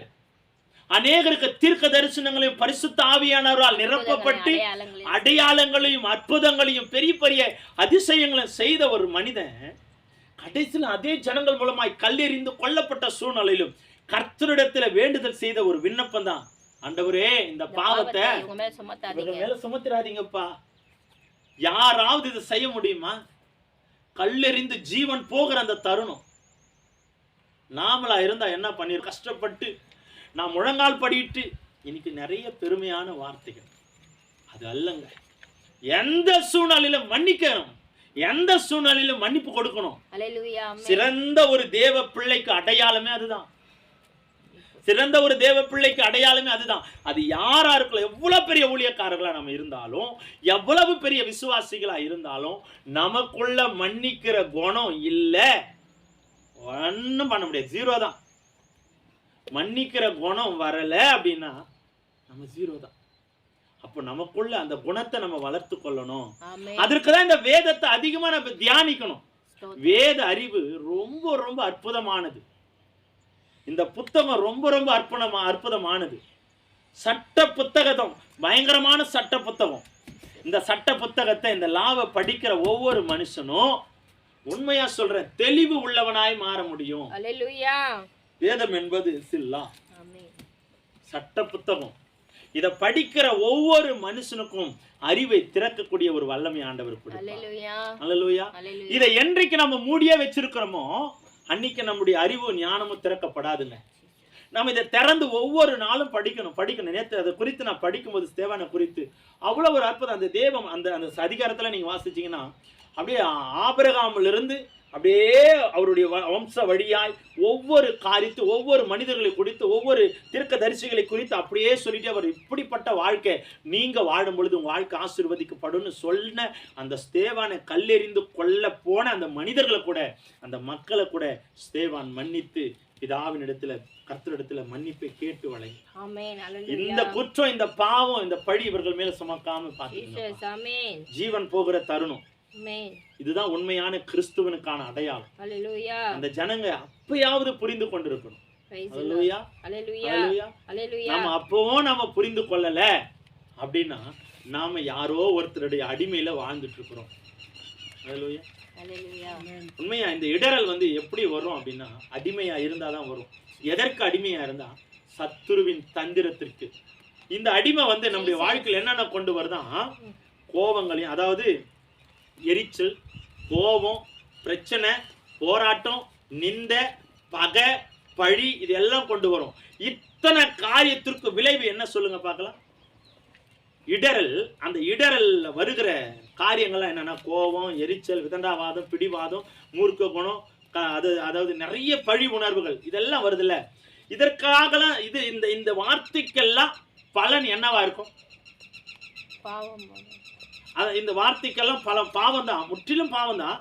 ஆனா இந்த வார்த்தைக்கெல்லாம் பலன் என்ன கிடைக்கும்? நன்மையானது என்ன கிடைக்குமா? ஆசீர்வாதம் கிடைக்குமா? இதுக்கெல்லாம் என்ன கிடைக்கணும் தெரியுமா?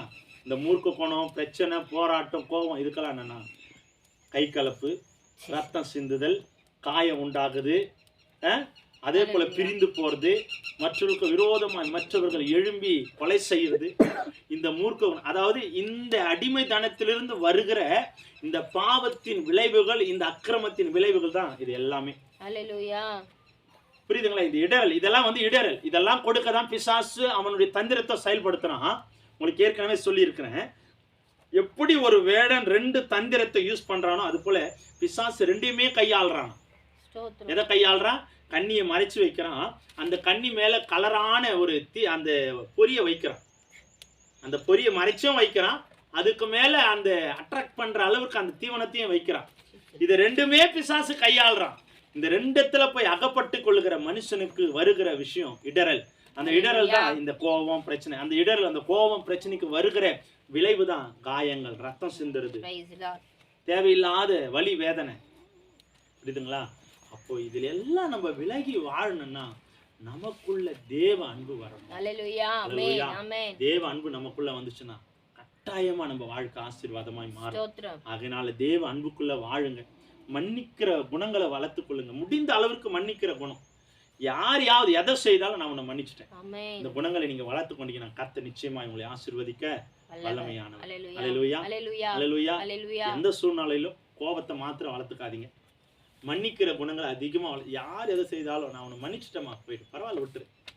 இது உங்களுடைய வாழ்க்கையில உயர்வை கொண்டு வருமே தவிர தாழ்ச்சி உங்களை கொண்டு போகவே போகாது.